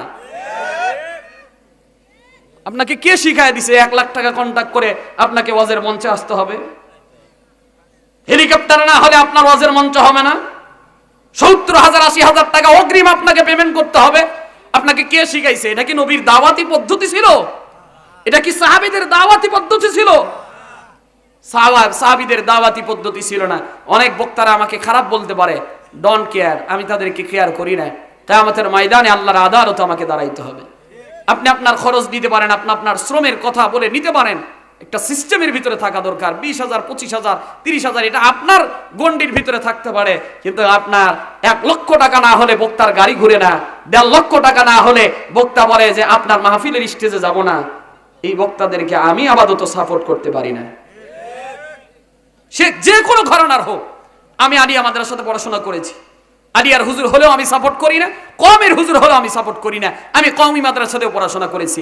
এতে যদি কেউ বলে যে হুজুর কন্টাক্ট করা জায়েজ, আমি বলি জায়েজ আছে, কিন্তু আপনার মতো ১.৫-২ লক্ষ টাকা কন্টাক্ট করা ইসলামের কোন পর্যায়ের জায়েজ নাই। আইসা গল্প কইরে ১ ঘন্টা আজা কাটায় দিলেন, হাসান হুসেইনের পেটের ক্ষুধার বয়ান করে গেলেন, অথচ আপনিই তো ১.৫-২ লক্ষ টাকা নিলেন একটা আমলের। ভাই হুজুরের গীবত করতেছি না, এটা আমার অন্যদিকে নিয়ে আন না। আমি গীবতের কথা বলতেছি না, আমি ইসলাহের কথা বলতেছি, নিজের সংশোধন হওয়ার জন্য বলতেছি। আজকের মাহফিল আমার কথা এখানে যদি ১০টা মানুষও থাকে আমার কোনো আফসোস নাই, কোরআনের কথা বলবো। একটা মানুষও যদি আমার কথা থেকে হেদায়েত পায়, একটা মানুষও যদি আমার কথা থেকে আমলি বয়ান পায়, তো কিয়ামতের ময়দানে বলতে পারবো আল্লাহ তোমার ইলম শিখেছিলাম, তোমার দ্বীন শিখেছিলাম, মানুষের মাঝে পৌঁছায় আসতে পারছি। আল্লাহ তাআলা আমাদের বোঝার তৌফিক দান করেন, বলেন আমিন। সম্মানিত হাজিরিন, নামাজের পুরস্কারের কথা বলতেছিলাম। নগদ আল্লাহ তাআলা পুরস্কার দিবেন, নামাজের 5টা পুরস্কার। কোন বান্দা যদি নামাজকে সঠিকভাবে সুন্দরভাবে আদায় করতে পারে, আল্লাহর নবী বলেন, হাদিস শরীফের ভিতরে আসছে, মান হাফাযা আলাস সালাওয়াতি আকরামাহুল্লাহু তাআলা বিখামসি খিসাল। আল্লাহর নবী বলেন, কোন মানুষ যদি 5 ওয়াক্ত নামাজের হেফাজত করতে পারে, আল্লাহ তাআলা তাকে 5টা পুরস্কার দান করবেন। জোরে বলেন কয়টা? মহিলা মা বোনেরা, আপনারাও একটু সুন্দর করে মুখস্থ করবেন। পর্দার অন্তরালে ওনাদেরকে তো পাই না, আপনাদেরকে তো পাইছি পুরুষদেরকে। আপনারা হ্যাঁ হু করেন আর তারাও একটু মুখস্থ করেন। বাড়ির যাইয়া স্বামী আর স্ত্রী দুইজনে মিলাইয়া ধরবেন, পরীক্ষা দিবে যে হুজুর যে 5টা পুরস্কারের কথা বলছিল তোমার কয়টা মুখস্থ আছে। একটু পরীক্ষা করে দেখেন ব্রেন কার বেশি, একটু দেখেন তো। এতদিন যে দেশ চালাইছে, এতদিন যে দেশ চালাইছে, এটা পুরুষের বুদ্ধি নিয়ে চালাইছে না মহিলার বুদ্ধি নিয়ে চালাইছে? আজকে একটু যাই প্রমাণ করেন। যদি 5টা না খবর পারে বুঝবেন যে পুরুষ মানুষের জ্ঞান নিয়ে এতদিন দেশ চালাইছে। আমরা আপাতত আর মহিলাকে নেতৃত্ব দিতে চাই, কথা কয় না। পুরুষ মানুষকে আমাদের দেশে অভাব। তাহলে বলবেন হুজুর এখন রাজনীতির কথা শুরু করছেন কেন?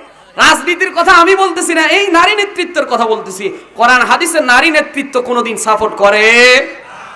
সেটা যদি আমার মাও যদি ভোটে দাঁড়ায় আমি সাপোর্ট করি না, আমার বউ যদি দাঁড়ায় আমি আপাতত সাপোর্ট করি না। কথা বল না কে? আর রিজালু কাওয়ামুনা আলান নিসা, হুজুর আছে, হুজুর জানায় আল্লাহ তাআলা পুরুষদেরকে নারীদের উপরে নেতৃত্ব দান করেছেন। সুবহানাল্লাহ বলেন। যিনি গণতন্ত্র যেখান থেকে চর্চা হয়েছে, ডেমোক্রেসি, আমরা তো পড়াশোনা করেছি, আপনারা অনেক শিক্ষিত মানুষ এখানে আছেন, ইতিহাস চর্চা করে দেখবেন এই গণতন্ত্রের যিনি প্রবক্তা, গণতন্ত্রের যিনি কি, ডেমোক্রেসির যিনি প্রবক্তা, যেই আমেরিকা যিনি প্রবক্তা হয়েছিলেন, এই আমেরিকাতে গত কয়েকদিন আগে ভোট হয়েছে। আপনারা অনেকে জানেন, টিভির মাধ্যমে তো দেখছেন খবর। ভোট হয়েছে, ওখানে দাঁড়াইছিল এবার ডোনাল্ড ট্রাম্প। কি দাঁড়াইছে? কথা বলেন। ডোনাল্ড ট্রাম্প এই বছরে আর আগে একবার দাঁড়াইছিল, ক্ষমতায় আসছিল। এর আগে থাকলো জো বাইডেন, এও চলে গেল, এখন আসছে ডোনাল্ড ট্রাম্প। আর এর পরিবর্তে একটা মেয়ে দাঁড়াইছিল, নাম হলো কমলা। নাম হলো কি? কমলা। যেই দেশ থেকে ডেমোক্রেসির চর্চা হয়, গণতন্ত্রের চর্চা হয়, সেই দেশে একটা ডোনাল্ড ট্রাম্প পাগলের মতো ব্যক্তিদেরকে ওরা ক্ষমতায় আনছে, তবুও নারীকে ক্ষমতায় আনে নাই। কথা কন না কে? এর দ্বারা ওরা বুঝাইতে চেয়েছে পাগলের নেতৃত্ব মানা যায় পুরুষ হোক, কিন্তু নারীর নেতৃত্ব মানা যায় না। যেই বাড়িতে নারীর নেতৃত্ব আছে ওই বাড়িটা দুনিয়া থেকেই জাহান্নামের আড্ডাখানা। এতে রাগ করেন আর দাওয়াত দেন বা না দেন ওইটা দেখার বিষয় না। সালফা এবার 3টা দাওয়াত দিছে, আগামী বছর দরকার নিব না। 3টা দাওয়াত খালি এই সালফায় আছে। শেরপুরে আলহামদুলিল্লাহ আবার 40টা দাওয়াত নেওয়া হয়েছে। আগামী বছর না দেয় না দেখ। মহিলারা যদি সবাই জোট বেঁধে কয় আমরা নারী নেতৃত্বের সমান অধিকার চাই, ওই হুজুরকে আমরা আর চাই না, আলহামদুলিল্লাহ ওয়াজ করবো না। বগুড়া জেলা বাদ দিয়ে অন্য জেলা ওয়াজ করবো। কথা কন না কে? তাহলে কয়টা পুরস্কার? জোরে বলেন কয়টা? 5টা। 1 নম্বরের পুরস্কার আছেন। আল্লাহ নবী কি বলেন দেখেন, হাদিস শরীফের ভিতরে আসছে 1 নম্বরের পুরস্কার হলো ইয়ারফাউ আনহু যিকাল আইশ। আল্লাহ রাসূল বলেন আল্লাহ তাআলা 1 নম্বরের পুরস্কার হলো তার জীবনের সংকীর্ণতাকে আল্লাহ দূর করে দিবেন। রিজিকের অভাব আল্লাহ তাআলা দূর করে দিবে। 1 নম্বরের পুরস্কার হলো যে বান্দা নামাজ পড়ে ওই বান্দাকে আল্লাহ কোনোদিন রিজিকের অভাব দিবে না। সুবহানাল্লাহ, সুবহানাল্লাহ। 2 নম্বর পুরস্কার হলো ওয়া আযাবাল কবরি। 2 নাম্বার হলো আল্লাহর রাসূল বলেছেন কোন বান্দা যদি 5 ওয়াক্ত নামাজ যদি সঠিকভাবে পড়ে আল্লাহ তাআলা তাকে কবরের আযাব থেকে মুক্তি দান করবে। 3 নাম্বার পুরস্কার ওয়া ইউতিল্লাহু কিতাবাহু বিয়ামিনিহি। কিয়ামতের ময়দানে আল্লাহ নবী বলেছেন 2 প্রকারের মানুষ হবে। 1 প্রকার মানুষকে আল্লাহ তাআলা ডান হাতে আমলনামা দিবে, আর 1 প্রকার মানুষ থাকবে তাদেরকে বাম হাতে আমলনামা দিবে। 1 প্রকারের মানুষ যারা ডান হাতে আমলনামা পাবে বলে তারা কারা? বলে যারা দুনিয়াতে নামাজের হেফাজত করেছে। ওয়াইয়াতিল্লাহু কিতাবাহু বিয়ামিনিহি।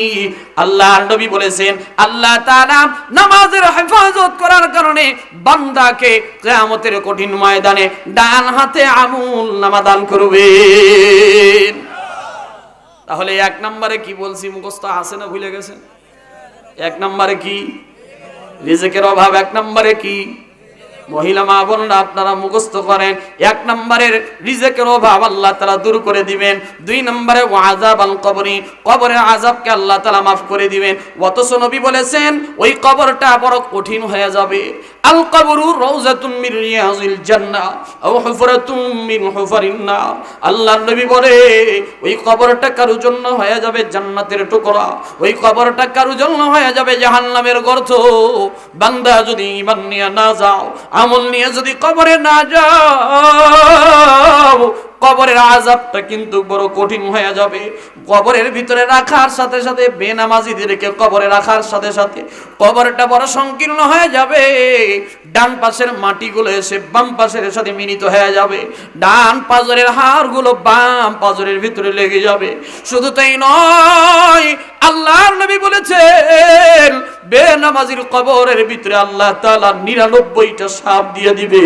বেনামাজির কবরের ভিতরে আগুনগুলো দাউ দাউ করে জ্বলতে থাকবে। এ দুনিয়ার মানুষ একটা বার শুধু চিন্তা করেন, দুনিয়াতে সামান্য একটা আগুনের ভিতরে হাত দিতে আপনার হাতটা সাথে সাথে পুড়ে যায়। আপনাকে তাহলে একটাবার চিন্তা করেন, নামাজ যদি না পড়ে যদি কবরে যান, আল্লাহর নবী বলেছেন কবরটা তোমার জন্য জাহান্নামের গর্ত হয়ে যাবে। আর যদি যে কবরটা জাহান্নামের গর্ত হয়ে যায়, ওই কবরের থেকে আপনার আযাবটা শুরু হয়ে যাবে। এই জন্যই নবী করিম সাল্লাল্লাহু আলাইহি ওয়াসাল্লাম বলেছেন বেশি বেশি করে নামাজের হেফাজত করো। বান্দারে যত ব্যস্ততাই থাকুক না কেন তুমি নামাজ পড়ো। কত আল্লাহর বান্দা জমিনের ভিতরে এমন পাওয়া যায় যে আল্লাহর বান্দাগুলো নামাজ পড়ে, মাঠের ভিতরে যায় হলেও নামাজ পড়ে, ক্ষেতের ভিতরে কাজ করতেছে, আযান দিয়ে দিছে, গামছা বিছায়ও ক্ষেতের ভিতরে নামাজ পড়ে। এমন আল্লাহর বান্দা আছে না নাই? জোরে বলেন আছে না নাই? এই যুবক ভাই, তুমি আজকে চাকরি করো, আজকে তুমি চাকরির বাহানা দাও, অথচ তোমার মতো সবচেয়ে কঠিন চাকরি করে র্যাবের অফিসার, সেনাবাহিনীর অফিসার, যত বাহিনীর বড় বড় ক্যাডাররা আছে, কত সেনাবাহিনীর আর্মিরা, কত র্যাবের আর্মি, কত র্যাবের চাকরিজীবীরা যখনই নামাজের টাইম হয়ে যায় সমস্ত কিছু কাজ পালায় মসজিদে যায় নামাজ পড়ে। এমন আল্লাহর বান্দা আছে না নাই? জোরে বলেন আছে না নাই? দুনিয়ার ভিতরে আরো যদি কঠিন চাকরির কথা বলি, গার্মেন্টসের চাকরিতেও কত আল্লাহর বান্দা আছে, কত আল্লাহর বান্দি এমন পাওয়া যায়, টাইম যখন হয়ে যায়, নামাজ যখন হয়ে যায়, সব নামাজের সাথে সাথে দুনিয়ার সব কাজগুলো স্টপ করে দেয়। মালিকও একটা কথা বলার মতো সাহস নাই, কারণ এই বাংলাদেশটা 95% মুসলমানের দেশ। এইখানে নামাজ পড়লে আপনাকে কোনো বাপের বেটা নাই যে বাধা দিবে, কথা কোন ঠিক কিনা? যদি বাধা দেয়, তোমার চাকরি করলাম না, তোমার চাকরি দিয়ে আমার কোনো রিজেক আসে না, কারণ রিজেক দেনেওয়ালা মালিক কে? আর একটু জোরে আওয়াজ দিয়ে বলেন কে? আল্লাহ তাআলা কোরআনুল কারীমের ভিতরে বলেছেন, সূরাতুত তালাকের ভিতরে এবং সূরা তাহার ভিতরে এসেছে, আল্লাহ তাআলা বলেন, ওয়া আমুরু আহলাকা বিস-সালাতি ওয়াসতাবির আলাইহা লা নাসআলুকা রিজকা নাহনু নারযুকুকা ওয়াল আকিবাতু লিত-তাকওয়া। আল্লাহ তাআলা পয়গম্বরকে আদেশ দিয়ে বলতেছেন, পয়গম্বর, ওয়া আমুরু আহলাকা বিস-সালাত, আপনাকে আমি নামাজের আদেশ দিলাম, আপনি আপনার প্রিয়তমা স্ত্রীদেরকেও, নিজের পরিবারকেও নামাজের আদেশ দেন। আপনি নামাজ পড়েন, কারণ রিজিক তো আমি আল্লাহ দেই। নাহানু নারযুকুকা, আল্লাহ বলেন আমি তো আপনাকে রিজিক দেই, দুনিয়ার কোনো মানুষ আপনাকে রিজিক দেয় না। ওয়াল আকিবাতু লিত-তাকওয়া, আর কিয়ামতের ময়দানে সর্বশেষ আপনার তাকওয়ারই তো হিসাব হবে, আমলেরই তো হিসাব হবে। কোটি কোটি টাকার মালিক, কোটি কোটি টাকার মালিক হওয়ার পরে ওই টাকার কিন্তু হিসাব হবে না। আপনি যত বড় ক্ষমতাধর ব্যক্তি হন না কেন, এলাকার ভিতরে যতই দাপুড়ে নেতা হন না কেন, ওই কিয়ামতের ময়দানে কিন্তু আপনার নেতৃত্ব চলবে। আওয়াজ দিয়ে বলেন চলবে। ওই কবরে যায় যদি কোন আমি অমুক দলের বড় কেডাও, কাম হবে? যদি বলেন আমি অমুক দলের বড় নেতা লিডার, আমি অমুক ভাইয়ের দল করি, দুনিয়াতে আপনার যদি ক্ষমতার বলে দুনিয়াতে যদি বেঁচে যান, ওই কবরে কিন্তু কোন নেতার পরিচয় চলবে না। কিয়ামতের ময়দানে কিন্তু নেতার পরিচয় চলবে না, কিয়ামতের ময়দানে টাকার পরিচয় চলবে না, কিয়ামতের ময়দানে মানুষের চেহারার পরিচয় চলবে না।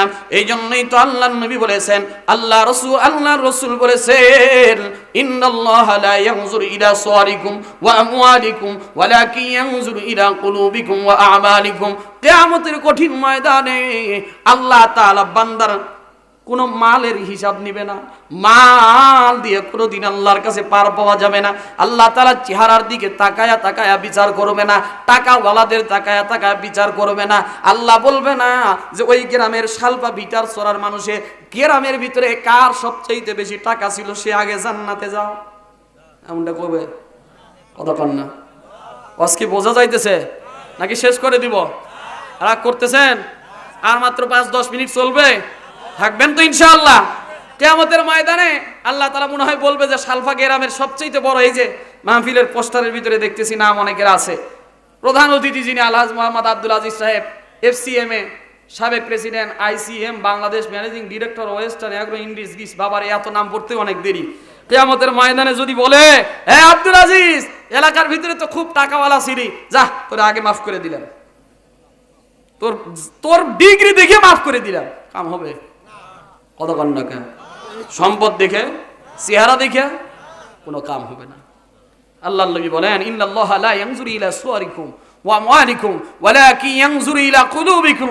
বরং আল্লাহ তাআলা তাকাবেন অন্তরের দিকে, কার অন্তরটা পরিষ্কার ছিল, কার আমলটা সুন্দর ছিল। বেশি না আমল, সুন্দর ছিল আমল। বেশি আমল কাজে লাগবে না, সুন্দর আমল কাজে লাগবে। সুবহানাল্লাহ বলেন। অনেকে মনে করে আমি যদি আমল বেশি করতে পারি আমি মনে হয় আল্লাহর আগে জান্নাতে যাব। কিয়ামতের কঠিন ময়দানে অনেক বান্দা আল্লাহর আদালতে দাঁড়াবে, আমলের পাহাড় নিয়ে দাঁড়াবে, তো সাথে সাথে তার গুনাহও থাকবে, মানুষের হক নষ্ট করার গুনাহও থাকবে। আল্লাহ বলবে ওই আমল থেকে ভাগ দে, মানুষের অন্যায় করছিস, মানুষের উপরে জুলুম করছিস, মানুষকে অন্যায়ভাবে জেলের ভিতরে ঢুকাই দিছিস, মানুষকে মামলা দিয়ে কোনো রকমের কোনো কিচ্ছু করে নাই, কোরআনের হক কথা বলছে, তারে মামলা দিয়ে তার কথা বন্ধ করে তারে জেলের ভিতরে ফাঁসির কাস্টে ঝুলাইছিস। এগুলো আজকে তার বিচার করে তার আমল নামার ভিতরে যত আমল আছে সব আমল তুই আজকে ওকে দিয়ে দে, এক মুরত থেকে দিতে থাকবে। বলছে তুই ওর জমি মাইরা খাইছিস, খালি আল টানে, খালি চাষে, নিজের দিকে খালি চাষে, কথা কয় না? এরকম চাষা আপনাদের এলাকায় নাই। এই শালবা এলাকার শেরপুর এলাকার মানুষ মনে হয় ভালো, আমাদের বেশালপুর ইউনিয়নের কথা বলতেছি। খালি নিজের দিকে চাচ্ছে আর অন্য দিকে খালি বাড়ায়। আল্লাহ বলবে কিয়ামতের ময়দানে, এই যে জমি খালি চাচ্ছিস নিজের দিকে, এক হাত নিলে এক হাতের ভিতরে যতগুলো সম্পদ, যতগুলো রিজেক হইতো, যতগুলো ধান হইতো, এই ধানের হিসাব দে। সম্পদের পাহাড় ওখান থেকে দিতে দিতে দিতে দিতে দিতে দেখবে নিজের কিচ্ছু নাই। পরবর্তীতে বলবে তাহলে ওদের গুনাহটা তুই এখন ঘাড়ে নে, কি নে, ওদের গুনাহগুলো এখন ঘাড়ে নে। মানুষকে হক কথা বলার কারণে মানুষের উপরে অন্যায় করেছিস, জুলুম করেছিস, জেল জুলুমের স্টিম রোলার দিয়ে মানুষদেরকে জেলখানার ভিতরে পচিয়ে মেরেছিস, আয়না ঘরের ভিতরে বন্দী করে রেখেছিস। আজকে এই মানুষগুলোর হিসাব দিয়ে যা। কোন রকমের ছাড় হবে না ওই কিয়ামতের ময়দানে। কোন রকমের নেতা খেতা দেখার টাইম থাকবে না। কে নেতা, কে অমুক দলের বড় নেতা, অমুক দলের বড় নেতা, কে সভাপতি, কে সেক্রেটারি, কে কেশিয়ার, এগুলো দেখার টাইম থাকবে না। নবী রাসূলরা পর্যন্ত সিজদায় পড়ে থাকবে কিয়ামতের ময়দানে। নবী রাসূলরা পর্যন্ত সিজদায় পড়ে থাকবে। প্রত্যেকটা নবী রাসূলরা ইয়া নাফসি ইয়া নাফসি বলতে থাকবে। প্রতিটা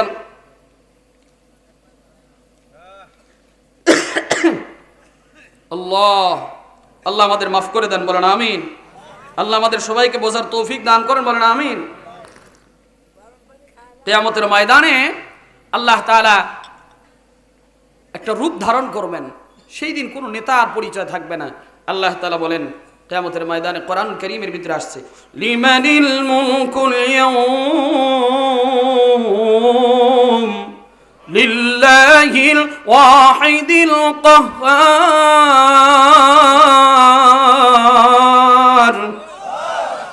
আল্লাহ বলবে লিমানিল মুলকুল ইয়াউম, আজকের রাজত্ব কার?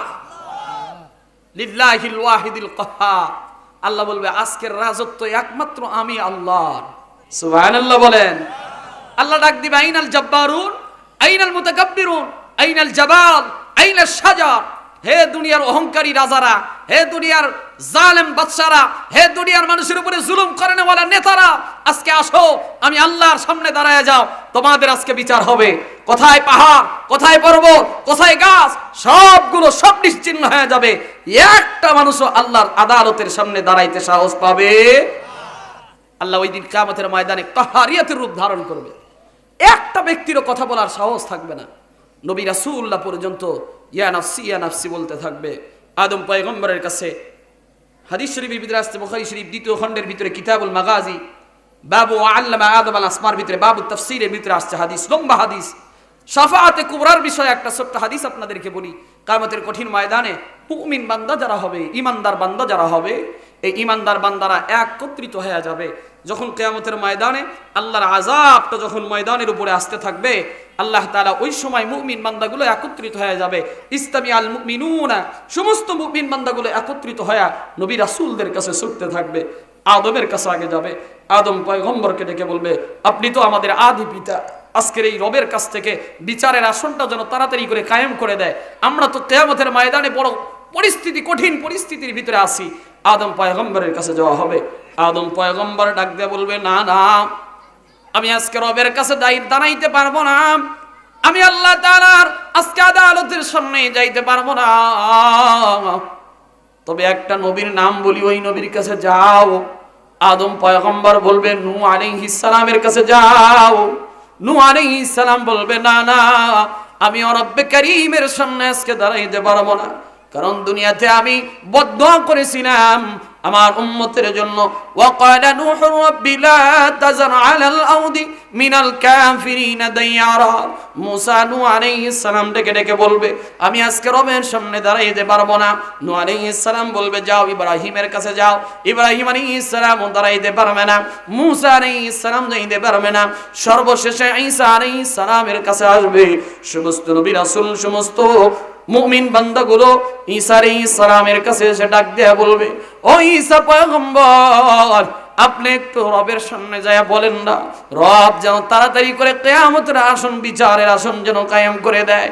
ঈসা আলাইহিস সালাম বলবে, আমি রব্বে কারীমের কাছে দাঁড়াইতে পারবো না, তোমরা একটু যাও না। এমন একটা নবীর কথা তোমাদেরকে বলে দেই, যেই নবী দেখো যায়া সিজদায় পড়ে পড়ে ইয়া হাবলি উম্মতি ইয়া হাবলি উম্মতি বলে কান্নাকাটি করতেছে। উম্মতের মায়ায় নবীটা আদো আল্লাহ তাআলার দরবারে কান্নাকাটি করতেছে। ওই নবীর কাছে যাও, ওই নবীর কাছে যাইয়া যদি বলো ওই নবী আজকে আল্লাহ তাআলার কাছে পুরা উম্মতের জন্য সুপারিশের হকদার। সমস্ত মুমিন বান্দাগুলো পয়গম্বরের কাছে এসে, আমাদের নবীর কাছে এসে, আল্লাহ নবীর কাছে এসে সালাম জানায় বলবে, পয়গম্বর আপনি একটু চলেন না, রব্বে করিমের কাছে আমাদের একটু বিচারের আসন কায়েম করার কথা বলে দেন। আমরা তো আর কিয়ামতের ময়দানের কঠিন পরিস্থিতি আর সহ্য করতে পারতেছি না। ঘামের সাগরের ভিতরে হাবুডুবু খাইতে লাগছি, মাথার মগজগুলো ফেটে ফেটে ঘামের সাগর হয়ে যাবে। মাথার উপরে আধা হাত মাথার উপরে সূর্যগুলো চলে আসবে, কঠিন একটা পরিস্থিতি হয়ে যাবে। আল্লাহর নবী আল্লাহ তাআলা পয়গম্বরকে ডেকে ডেকে বলবেন, ইরফা রাসাকা ইয়া মুহাম্মদ, ও পয়গম্বর দুনিয়াতে আপনি দ্বীনের জন্য কম কষ্ট করেন নাই, দুনিয়াতে আপনি দ্বীনের জন্য কম কষ্ট করেন নাই। এই নবী উম্মতের জন্য কত মার খাইছে জানেননি? আমাদের নবী উম্মতের জন্য কত কষ্ট করেছে। আমার নবী তায়েফের জমিনে মার খাইছে, আমার নবী উহুদের যুদ্ধের ময়দানে নিজের দান্দান মোবারক শহীদ হয়ে গেছে। আমার নবী শুধু দান্দান মোবারক শহীদ হয় নাই, মাথার ভিতরে হেলমেটের কড়াগুলো আমার নবীর মাথার ভিতরে ঢুকে গেছে। ওই তায়েফের জমিনে যখন দ্বীনের দাওয়াত নিয়ে গেছে, তায়েফের মানুষগুলো, যুবকগুলো এমন ভাবে কষ্ট দিয়ে আমার নবীকে মারছে, নবীর পিঠের ভিতরে আঘাত করে নবীকে মারতে মারতে নবীর শরীরটা রক্তাক্ত করে দিয়েছে। যেই নবীর শরীরের ভিতরে মশা মাছি পড়া পর্যন্ত হারাম, ওই নবীর পিঠের ভিতরে এত আঘাত করেছে, পিঠ দিয়া রক্তগুলো প্রবাহিত হইতে হইতে জুতার সাথে পর্যন্ত লেগে গেছে। আমার নবী দ্বীনের জন্য এত কষ্ট স্বীকার করেছে। যায়েদ ইবনে হারিসা বলে, আল্লাহর নবীর পালক পুত্র যায়েদ ইবনে হারিসা বলে, আমি তায়েফের প্রত্যেকটা ঘরে ঘরে গেছি, প্রত্যেকটা মানুষের বাড়িতে বাড়িতে দ্বীনের দাওয়াত নিয়ে গেছি, তাদেরকে বলছি একটু নবীর জন্য একটু পানি দাও না। প্রত্যেকটা মানুষগুলো দরজা লাগায়া বলছে, সুকার দূর হয়ে যাও, ওই মুহাম্মদ ইবনে আব্দুল্লাহরে কোনো পানি দেওয়া হবে না। আমার নবী একবার নয় দুইবার নয়, তায়েফের জমিনে তিনবার বেহুশ হয়ে পড়ে গেছে। নবী তিনবার জমিনের ভিতরে বেহুশ হয়ে পড়ে গেছে। আল্লাহ তাআলা জিবরাইলের মাধ্যমে ডাক দিয়ে বলেছেন, জিবরাইল যা রে জিবরাইল যা, আমার বন্ধুর কাছে যায় বল, আমার বন্ধু যদি আজকে এই তায়েফবাসীর জন্য বদদোয়া করে রে, আমি এই তায়েফবাসীকে জমিনের ভিতরে একেবারে নেস্তে নাবুদ করে দিব। জিবরাইল আমিন এসে আল্লাহর নবীর কাছে ডাক দিয়ে বলে, পয়গম্বর আপনি যদি একটা বার শুধু বদদোয়া করেন, এই তায়েফবাসীকে একেবারে নেস্তে নাবুদ করে দেওয়া হবে। আল্লাহর নবী ডাক দিয়ে বলে, জিবরাইল আমি নবীকে তো আল্লাহ তাআলা বদদোয়ার জন্য পাঠায় নাই। আল্লাহু আকবার বলে, আমি নবীকে তো আল্লাহ তাআলা বদদোয়ার জন্য পাঠায় নাই, আল্লাহ তাআলা আমাকে তো পুরা কুল কায়নাতের জন্য রহমত বানায়া পাঠাইছেন। ওয়া মা আরসালনাকা ইল্লা রাহমাতাল লিল আলামিন।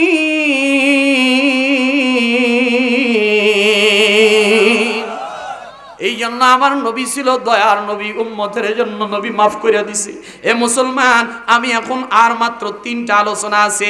1 নম্বরে বলছি দুনিয়ার জিন্দেগিতে রিজিকের অভাব দূর হয়ে যাবে, 2 নম্বর কবরে আযাব দূর হয়ে যাবে, 3 নম্বর হলো তার ডান হাতে আমলনামা দেওয়া হবে।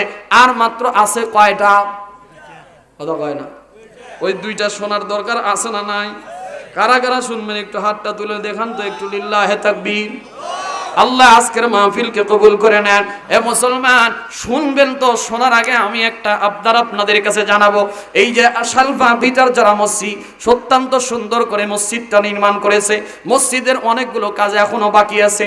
আমি একটা হাদিসের ভিতরে বললাম, আল্লাহর নবী বলেছেন কোন মানুষ যদি মসজিদের কাজে সহযোগিতা করে, মান বানা লিল্লাহি মসজিদান বানাল্লাহু লাহু বাইতান ফিল জান্নাহ, আল্লাহর নবী বলেন কোন মানুষ যদি জান্নাতের ভিতরে দুনিয়া থেকেই ঘর বানাইতে চায়, এ মানুষ দুনিয়ার ভিতরে একটু শিক্ষিত সমাজের মানুষ আপনারা বলেন তো, দুনিয়াতে প্রত্যেকটা মানুষই নিজের বাড়ি গাড়ি হোক এটা চায় কি চায় না?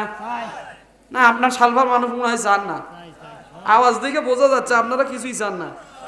কিন্তু একজন মানুষ জমি কিনলে আরেকজন রাগে হিংসায় মরে যায় কিনা, অমুকের বেটা রে একেবারে জমি কিনে শেষ করে ফেলাই দিল, আর আমার বেটা কিচ্ছু করে পারলো না। এরকম হিংসা হয় কি হয় না? সবাই তো চায় যে নিজের কিছু হোক। দুনিয়া কামায়ের জন্য নিজে কত ব্যাংক ব্যালেন্স করতেছে, কারো কারো 5টা করে ব্যাংকের ভিতরে অ্যাকাউন্ট, ইসলামী ব্যাংকে অ্যাকাউন্ট আছে, ফরেস্ট ব্যাংকে অ্যাকাউন্ট আছে, সোশ্যাল ব্যাংকে অ্যাকাউন্ট আছে, পুবালি ব্যাংকে অ্যাকাউন্ট আছে, কত মানুষের দুনিয়া কামানোর জন্য অ্যাকাউন্ট আছে।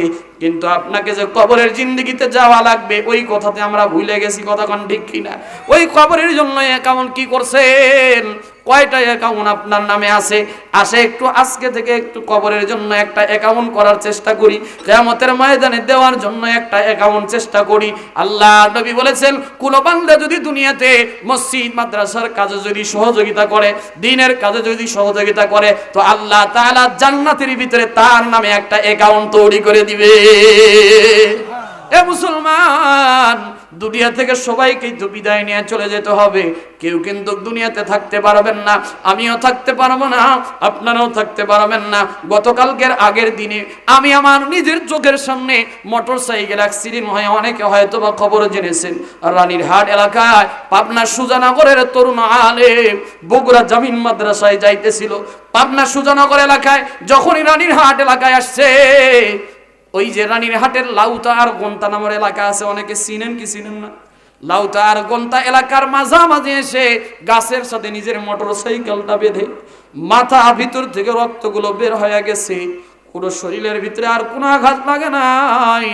যুবকটা সাথে সাথেই দুনিয়ার থেকে বিদায় নিয়ে চলে গেল। এ ভাই, এইভাবে আমারেও যাওয়া লাগবে, আপনারেও কখন জানি যাওয়া লাগবে, কখন জানি আপনার নামটা মসজিদের মাইকে আলান হয়ে যাবে, কখন জানি আমার নাম আব্দুল আউয়াল হয়ে আলান হয়ে যাবে। এখান থেকে যে শেরপুর যাবো এটারও কোনো গ্যারান্টি আছে? আপনারা যে বাড়িতে যাবেন এটার কোনো গ্যারান্টি আছে নাকি? না রে ভাই না, ওই কবরে কিন্তু যাওয়াই লাগবে, কারো কিন্তু ছাড় হবে না।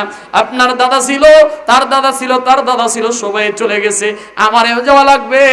3খানা কাফনের ভিতরে চকলেটের মতো জড়ায়া আমারে বিদায় করে দিবে, যেই কাফনের ভিতরে কোনো পকেট থাকবে না। থাকবে কি? জোরে বলেন থাকবে? যত টাকা পয়সার মালিক হন না কেন, সব টাকাগুলো কিন্তু দুনিয়াতে রাইখা যাইতে হবে। এই জন্য আসেন, আল্লাহর কোন বান্দা আসেননি যে মসজিদের নামে একটা অ্যাকাউন্ট করে যাবে, মসজিদের জন্য 10,000 টাকা, 5,000 টাকা, 2,000, 3,000, 1,000 করে টাকা। আল্লাহর কোন বান্দা আসেননি আমি একটু 10টা মানুষকে দেখতে চাই, আমি যেহেতু বেশি কালেকশন করবো না, যেহেতু হুজুর কালেকশন করছে। আল্লাহর কোন বান্দা আছেন নাকি 1 নম্বরে সাহাবীর নামে নামে আমি দোয়া করে দিব। আল্লাহর নবী বলেছেন 10 জন ব্যক্তিকে দুনিয়া থেকে জান্নাতের সার্টিফিকেট দেওয়া হয়েছে, তার ভিতরে 1 নম্বর ছিল হযরত আবু বকর। আমি দোয়া করব আল্লাহ যেন 1 নম্বর ব্যক্তিকে আল্লাহ যেন নবীর সাহাবী আবু বকরের সাথে জান্নাতি বানায় দেয়। এমন কোন আল্লাহর বান্দা আছেন 1 নম্বরে একটু দাঁড়ায় যান, যেহেতু আমি মসজিদের জন্য, আল্লাহর ঘরের জন্য 10,000, 5,000, 1,000, 2,000 যে যা পারেন, আল্লাহর কোন বান্দা আসেননি 1 নম্বরে একটু দেখতে চাই। 1 নম্বরে যদি কোনো আল্লাহর বান্দা থাকেন 1,000 টাকা, 2,000 টাকা দিয়ে একটু নাম প্রথমে দেখায় দেন। এমন কোন আল্লাহর বান্দা থাকলে একটু হাতটা তুলেন। কেউ আছেন দেওয়ার মতো? আল্লাহর ঘর মসজিদের জন্য দিবেন। আল্লাহর নবী বলেছেন, মান বানা লিল্লাহি মাসজিদান বানাল্লাহু লাহু বাইতান ফিল জান্নাহ। নগদ না পারলে বাকিতে হোক, বাকি না পারলেও নগদে হোক। আপনার এলাকায় ধান হয়, ভুট্টা হয়, অনেক আবাদ হয় এলাকায়, আমি আল্লাহর একজন বান্দাকে দেখতে চাই যে আল্লাহর জন্য আল্লাহর ঘর মসজিদের অ্যাকাউন্ট করবে। আল্লাহর নবী বলেছেন, ইযা মাতাল ইনসানু ইনকাতা আনহু আমালুহু ইল্লা মিন সালাস, ইল্লা মিন সাদাকাতিন জারিয়া আও ইলমিন ইনতাফাউ বিহি আও ওয়ালাদিন সালিহুন ইয়াদউ লাহু। কোন বান্দা যদি মসজিদ মাদ্রাসা যদি নির্মাণ করে যায়, প্রথম নাম্বার হলো সাদাকায়ে জারিয়ার সওয়াব পাবে। কবরে যাবে, মারা যাবে, দুনিয়ার সব কিছু বন্ধ হয়ে গেল, এই বান্দা মসজিদ মাদ্রাসার কাজের সাথে শরীক থাকার কারণে আল্লাহ তাআলা কবরেও তার সওয়াবটা পৌঁছাইতে থাকবে। সুবহানাল্লাহ বলে।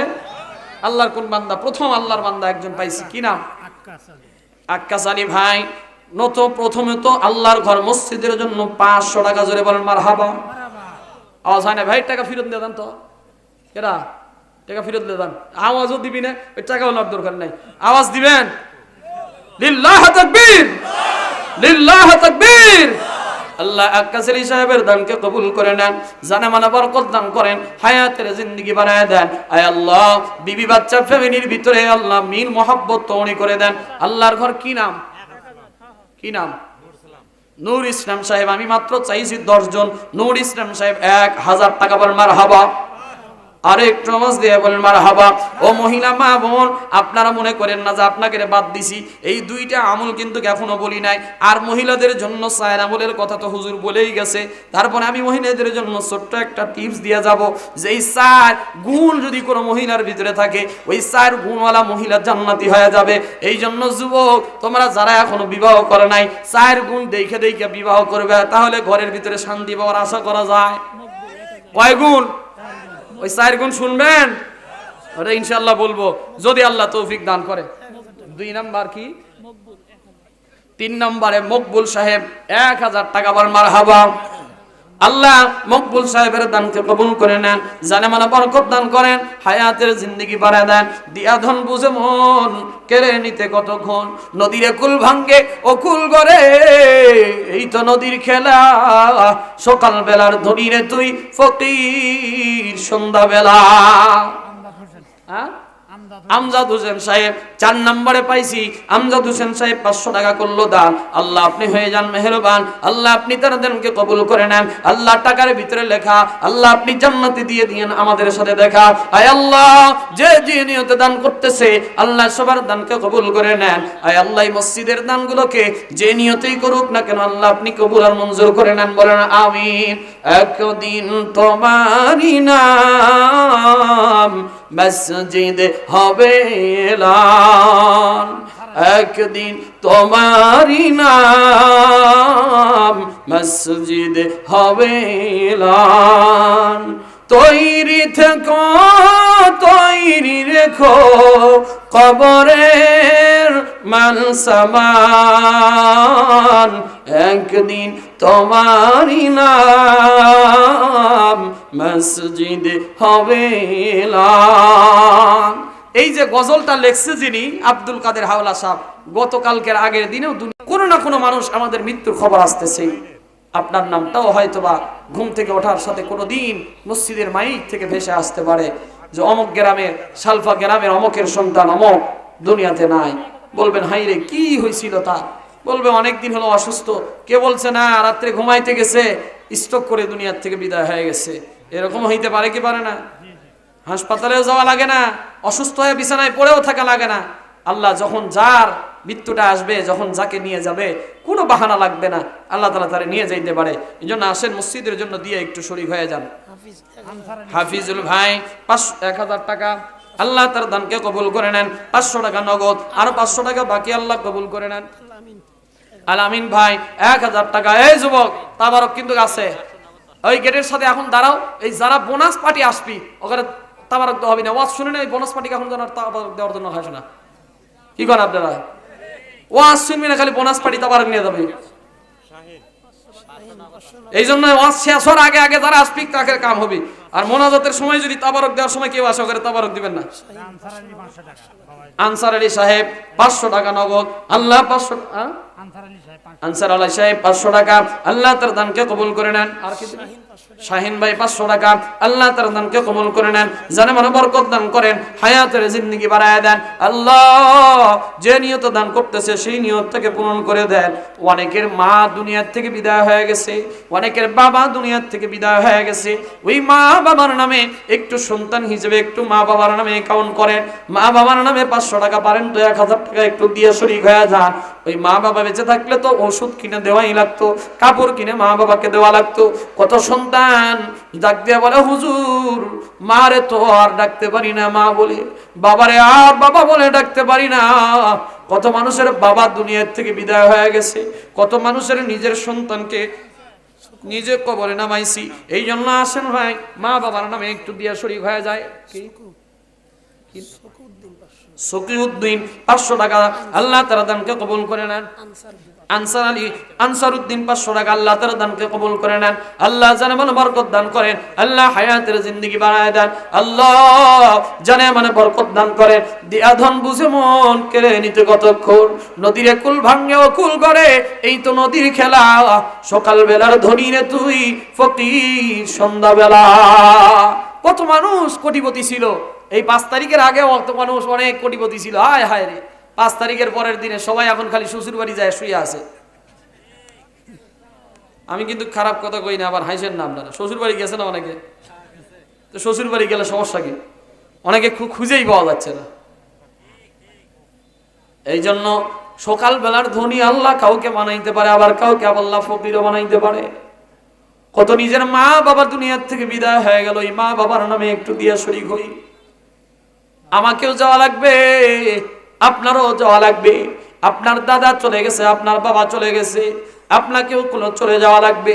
ওই কাফন দিয়া, 3টা কাফন দিয়া চকলেটের মতো জড়াইয়া এমন একটা জায়গায় রেখে আসবে রে ভাই, যেই জায়গায় কেউ কোনোদিন যায় না। দিনের বেলা পর্যন্ত মানুষ যাইতে বড় ভয় পায়। দাদা গেল, বাবা গেল, কেউ নাহি ফিরে এলো। বাবা গেল, দাদা গেল, কেউ তো নাহি ফিরে এলো। এমন করে তোমাকেও যাইতে হবে ভাই। যাওয়া লাগবে কি না? সবারই যাওয়া লাগবে ভাই। দাদা গেছে, আপনার বাবা গেছে, তার দাদা ছিল দুনিয়াতে, কেউ বেঁচে থাকতে পারে নাই, আপনাকেও যাওয়া লাগবে। এই জন্য আসেন, এই দাদার নামে একটু, বাবার নামে, মায়ের নামে একটু, ভাইয়ের নামে মসজিদের জন্য একটা অ্যাকাউন্ট করে যায়। আল্লাহর ঘর মসজিদে দিয়ে শরীক হইলে আল্লাহ রাসূল বলেন, মান বানা লিল্লাহি মাসজিদান বানাল্লাহু লাহু বাইতান ফিল জান্নাহ। যারা মসজিদ ঘর নির্মাণ করে যাবে, মসজিদের কাজে সহযোগিতা করে যাবে, আল্লাহ তাআলা কিয়ামতের ময়দানে তাকে জান্নাতের একটা ঘর দান করবেন। ওই 2টা আমল আমি বলবো, তাড়াতাড়ি করে আসেন। আর মহিলা মা বোনদের ভিতরে একটু যান। মহিলা মা বোনরা যদি কেউ 500 টাকা 1000 টাকা দেওয়ার মতো যদি থাকেন, আপনাদের কামাই তো স্বামীর পকেট থেকেই নেওয়া, এই জন্য স্বামীদেরকে একটু ইনভেস্ট করে একটু দিয়ে দেন। আর স্বামীরাই খালি সওয়াব নেবে, আপনারা নেবেন না। কিয়ামতের ময়দানে কিন্তু স্বামীর সওয়াব দিয়ে কারো কিন্তু পার হওয়া যাবে না। কথা বল না কে? যুবকদের একটা সমিতি আছে, মসজিদের সমিতি, মানে মসজিদের যুবকরা পরিচালনা করে। আচ্ছা আচ্ছা। ওরা প্রতিবারই 20-30 জন মিলে ওরা টাকা দেয়, অনেকগুলো টাকা দেয়। এখনো দেয় নাই? এখনো কেউ আসে নাই। যুবক ভাইরা আপনার সাথে দেখা করে নাই? আমি তো এগারে চিনি না, আপনি তো এদের দায়িত্ব নেওয়া দরকার ছিল। বুখারীর নাম ধরে ডাকেন। বুখারী ভাই কই আছেন? বুখারীর সাহাবারা সব আছে। বুখারীর সাহাবা, হ্যাঁ, ওরা অনেক টাকা দেয় প্রতি বছর, এবার কেউ দেয় নাকি এখন পর্যন্ত। বুখারী ভাই আছেন? পাকের ওখানে আছে, মসজিদের সামনে। ও পাক করতেই আছে এখনো? আয় হয়েছে, তাহলে আর ওয়াজ করা লাগবে না ভাই। আপনারা যারা তাবারক পার্টি আছেন, তাবারক বাদ দেন, তাবারক হোক হোক, না হয় না হোক, আমাকে টাকা আগে দেন, ঠিক কি না? অবশ্যই। এই যুব সমাজ, এই বাবা, এই ওরা কো তোমাদের ডাক দাও, ডাক দাও, ডাক দাও, ওদের নাম লেওয়াই লাগবে। যুবক যারা আছেন তাড়াতাড়ি করে আসেন, 12টার 1 মিনিটও পার করা হবে না ইনশাআল্লাহ। ও বাবা রে বাবা, পার হয়ে গেছে অলরেডি, ওরা অনেক টাকা দেয়। 12টা পার হয়ে গেছে। আমি আর বেশি লম্বা আলোচনা করতে চাই না। যারা দেওয়ার মতো ভাই 2 মিনিটের ভিতরে আসেন, তাড়াতাড়ি করে দিয়ে যান। একটা হ্যাঁ, আলহাজ আবু সাইদ সাহেব 1000 টাকা, দায়ী মানুষ, আল্লাহ কবুল করেন। 1000 টাকা আল্লাহ তার দানকে কবুল করে নেন। এ ভাই, রুমাল নিয়ে মাঝখানে যাচ্ছে, আপনার ওই হুজুর গেছে, এই রুমাল নিয়ে নামেন, ওইভাবে টাকা তুললে হবি? 10 টাকা দিতেই তো লজ্জা পাবে। রুমাল নেন, রুমাল নিয়ে নামেন। যে যা পারুক, 10-এর লাঠি 1-এর বোঝা, আপনারা যে যা পারেন ইনশাআল্লাহ। মহিলা মা বোনদের প্যান্ডেলেও যান, নাকি মহিলা মা বোনরা দিছে? তুলতেছে, আলহামদুলিল্লাহ। মহিলা মা বোনেরা আপনারা তুলে ইনশাআল্লাহ দিয়ে দেন। মহিলা মা বোনদের জন্য 4টা গুণের কথা বলবো ইনশাআল্লাহ। হুজুর যেহেতু আমলের কথা বলছেন, ওই সাইন আমলটা আবার আমি রিপিট করে দিব ইনশাআল্লাহ। 12টা বেজে গেছে, আর লম্বা আলোচনা করতে চাই না। তাবারে কি হয়েছে? হ্যাঁ, এখনো যদি হচ্ছে, তার মানে আরো 1 ঘন্টা হওয়ার কোনো কায়দা কায়দি নাই। মোনাজাত দিমু, ওই গেটের সামনে দাঁড়াবেন, তাবারক দিয়ে দিবেন ইনশাআল্লাহ।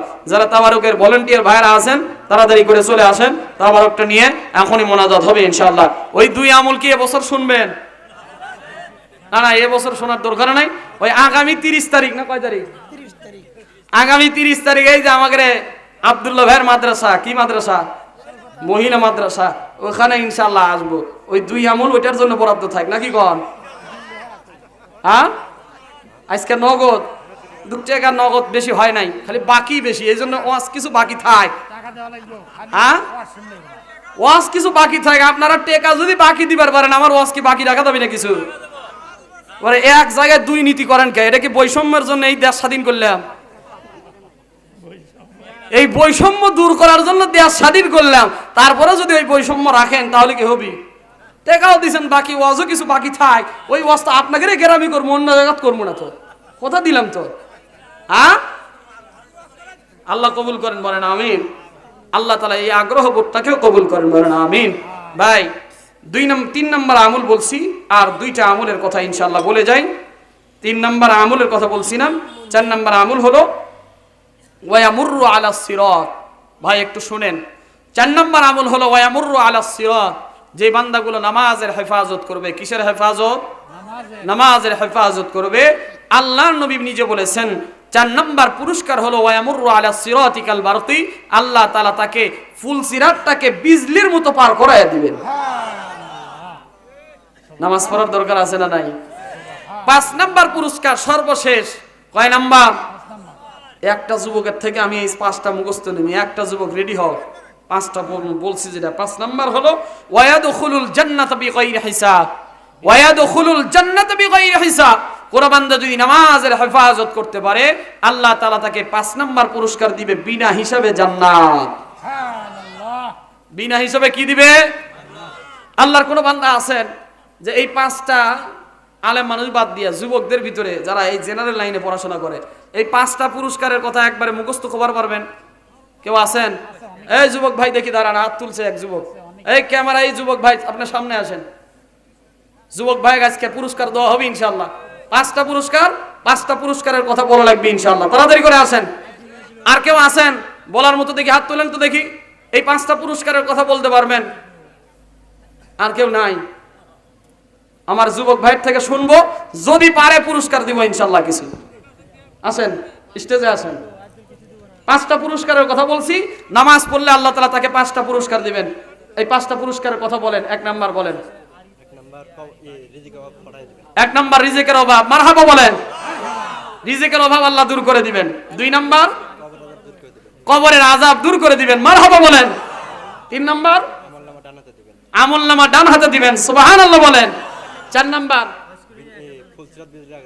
ফুলসিরাত বিজলির মতো আল্লাহ তাআলা পার করে দিবেন। বলেন আমিন। মারহাবা। 4 নাম্বার হয়ে গেছে। আর 1 নাম্বার আয় আপনি কয়ে দিলেন কেন? ঠিক এখন আপনার দোয়া লাগবে। কোন 5 নাম্বার? বিনা হিসাবে জান্নাত। সুবহানাল্লাহ বলেন। ভাই আমি যুবক ভাইকে আমি আমার পক্ষ থেকে সামান্য কিছু পুরস্কার দিব। এরা আপনারা কিছু এটা মনে করবেন না। পুরস্কার তো পুরস্কারই, সামান্য পুরস্কার হলেও যা, বড় পুরস্কার হলেও যাই। আমার যুবক ভাইকে দিলাম, আল্লাহ তাআলা ওনাকে কবুল আর মঞ্জুর করেন। বলেন আমিন। আমি কোনো মাহফিল এটা করি না, আমার আজকে ভালো লাগছে। আপনি কি পড়েন? ব্যবসা করে। আলহামদুলিল্লাহ। আমি মনে করছি যে তা মনে হয় স্কুল কলেজে পড়ে, আগের থেকে মনে হয় মুখস্থ করেই আসছে। ব্যবসা করে ভাই, আল্লাহ তাআলা ওনার ব্যবসার ভিতরে বরকত দান করেন। বলেন আমিন। ঠান্ডু ভাই কত? আল্লাহ কবুল করেন। 500 টাকা দান করছে। 540 টাকা মনে হয় নাকি? আল্লাহ তার দানকে কবুল করে নেন। বলেন আমিন। ভাই এখনই দোয়া হবে। 5টা আমলের কথা বলছি, সবাই দরুদ শরীফ পড়ে। আল্লাহুম্মা সাল্লি আলা মুহাম্মাদিন ওয়া আলা আলি মুহাম্মাদ কামা সাল্লাইতা আলা ইব্রাহিম ওয়া আলা আলি ইব্রাহিম ইন্নাকা হামিদুম মাজিদ। আল্লাহুম্মা বারিক আলা মুহাম্মাদিন ওয়া আলা আলি মুহাম্মাদ কামা বারাকতা আলা ইব্রাহিম ওয়া আলা আলি ইব্রাহিম ইন্নাকা হামিদুম মাজিদ। আমি কোন মাহফিলে এই দোয়ার ভিতরে তাবারক দিতে দেই না, কোনোদিন দিতে দিবও না। হয় আগে দিবেন, না হলে পরে দিবেন। আমি স্টেজে বসে থাকি, দরকার হলে 2-1টা কথা বলি, আপনারা তাবারক দিয়ে দেন। অথবা মানুষই কয়জন, আমরা হাজার হাজার মাহফিলে বয়ান করি, হাজার হাজার মানুষ থাকে, সেখানেও তাবারক দিতে কোনো সমস্যা হয় না। ওই যে গেটের একবারে দাঁড়ায় যান, আপনারা একটু সুন্দর করে একটু লাইন হন তো বাবা, একটু 1 মিনিটের ভিতরে একটু লাইন হন তো, সবাই একটু লাইন হন। মানুষ কয়জন? 500 মানুষও তো, 1000 মানুষও তো হয় না। এত অল্প মানুষ একটু তাবারক দিতে কষ্ট হবে না। এই 5-7 জন যুবক একবার রেডি হয়ে যাও। যুবক রেডি হয়ে যাও। 5-7 জন যারা বাইরে আছে তাড়াতাড়ি ভিতরে ঢুকো। গেট বন্ধ হলে আর কিন্তু খোলার কোনো কায়দা নাই। মহিলা মা বোনদেরকে আগে দিবেন অথবা মহিলাদেরকে পরে দিবেন, তারা মোনাজাতের পরে। পুরুষ আর মহিলা যেন এক জায়গায় না হয়। আপনারা একটু মহিলা মা বোনরা আপনারা একটু দেরিতে যাবেন, 2 মিনিট। বয়ান শুনলেন, বয়ান শুনে যদি পর্দার খেলাপ হয়, এই মাহফিল দ্বারা কোনো ফায়দা হবে না। এই জন্য আপনারা একটু 2-1 মিনিট পরে যাবেন ইনশাআল্লাহ। ভাই সবাই বসে যাই, এখনই দোয়া হবে।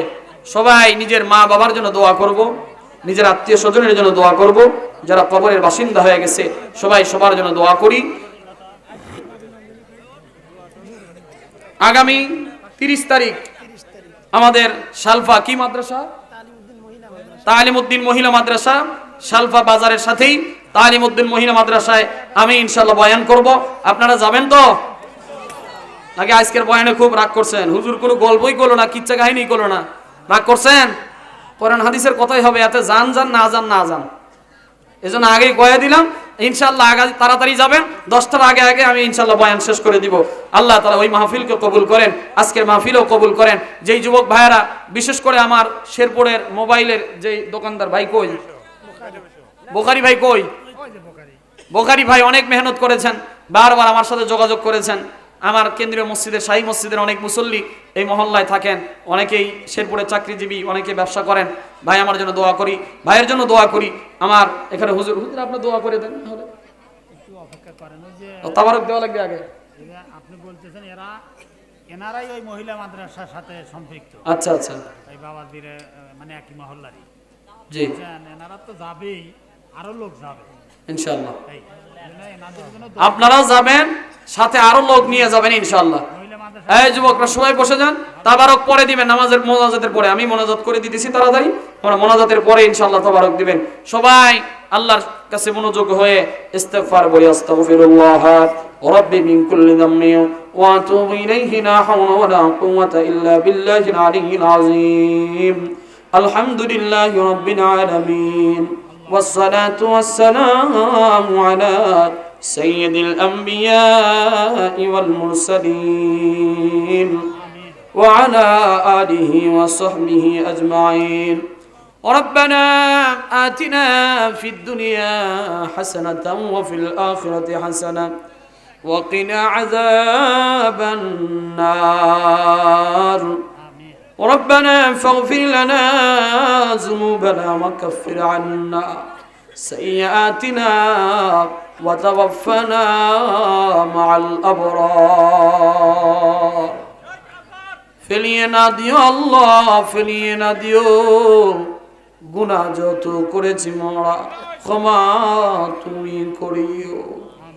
বান্দা সে বন্দিগি নাই, পার করেছি জিন্দেগি, কিয়ামতের বিচার দিনে এ পাপীদের উপায় কি?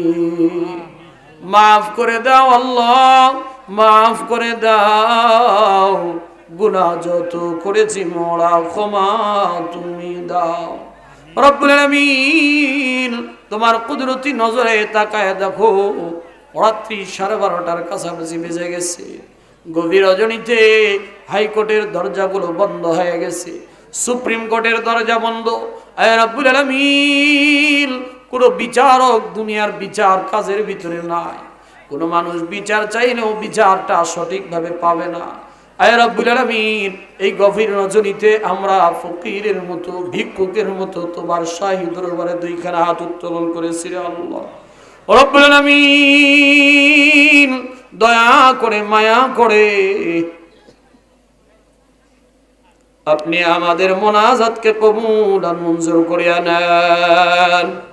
হে রব্বুল আলামিন, আমাদের অনেকের মা বাবা দুনিয়া থেকে বিদায় হয়ে গেছে, ভাই বেরাদার, বন্ধু বান্ধব, দাদা দাদি, নানা নানি, শ্বশুর শাশুড়ি, মাতৃকুল পিতৃকুল কবরের বাসিন্দা হয়ে গেছে আল্লাহ। অনেকের মা নাই, অনেকের বাবা নাই। হে রব্বুল আলামিন, নিজের কাঁধে কইরা মায়ের কবরে নামাইছে, নিজের কাঁধে কইরা বাবার কবরে নামাইছে আল্লাহ।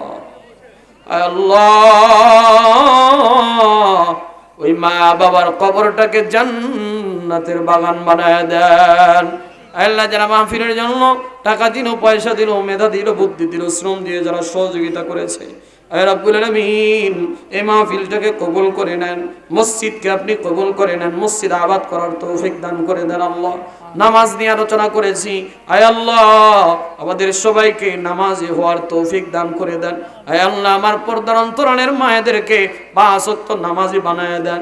আয় আল্লাহ, রোজাদার বানায় দেন, স্বামীর খেদমত করেনেওয়ালা বানায় দেন। আয় রব্বুল আলামিন, পর্দার হেফাজত করার তৌফিক দান করে দেন। আয় আল্লাহ, বিশেষ করে আব্দুল কাদের হাওলাদার, আয় আল্লাহ, যিনি বাড়িওয়ালা সঙ্গীতটা লিখে মানুষের হৃদয়ে রেখাপাত করেছিল, আয় আল্লাহ, আনাম গজল লিখেছিল, আজকে তিনি কবরের বাসিন্দা হয়ে গেল। আয় রব্বুল আলামিন, তার কবরটাকে জান্নাতের বাগান বানায় দেন আল্লাহ। আয় আল্লাহ, আমাদের মোস্তফা সেলিম ভাই, আয় রব্বুল আলামিন, রোড অ্যাক্সিডেন্ট করে দুনিয়া থেকে বিদায় হয়ে গেল। আয় আল্লাহ তার মাদ্রাসাকে কবুল করে নেন, তার একটা সন্তানকে কবুল করে নেন। আয় আল্লাহ এখানে অনেকে হাত তুলেছে, অসুস্থ, দোয়া চেয়েছে।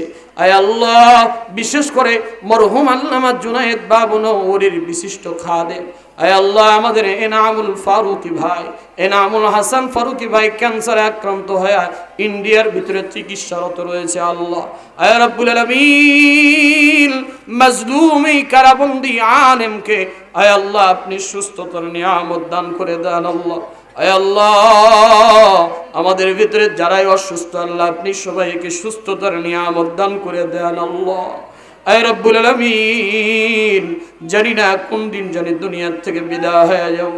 ও রব্বুল আলামিন প্রতিদিন কোরআনের মাহফিলে কথা বলতে হয়, রাস্তায় সফর করতে হয়, সফরের হালতে গাড়ির অ্যাক্সিডেন্ট থেকে আমাদের সবাইকে হেফাজত করিয়েন। আল্লাহ আয় আল্লাহ সমস্ত দায়ীদের আয় আল্লাহ দ্বীনের ফিকির নিয়ে আমল করার তৌফিক দান করে দেন। রব্বিরহামহুমা কামা রব্বায়ানি সগীরা, রব্বিরহামহুমা কামা রব্বায়ানি সগীরা। সুবহান রাব্বিকা রাব্বিল ইজ্জাতি আম্মা ইয়াসিফুন ওয়া সালামুন আলাল মুরসালিন ওয়া রাহমনা মাআহুম বিরহমাতিকা ইয়া আরহামার রাহিমিন।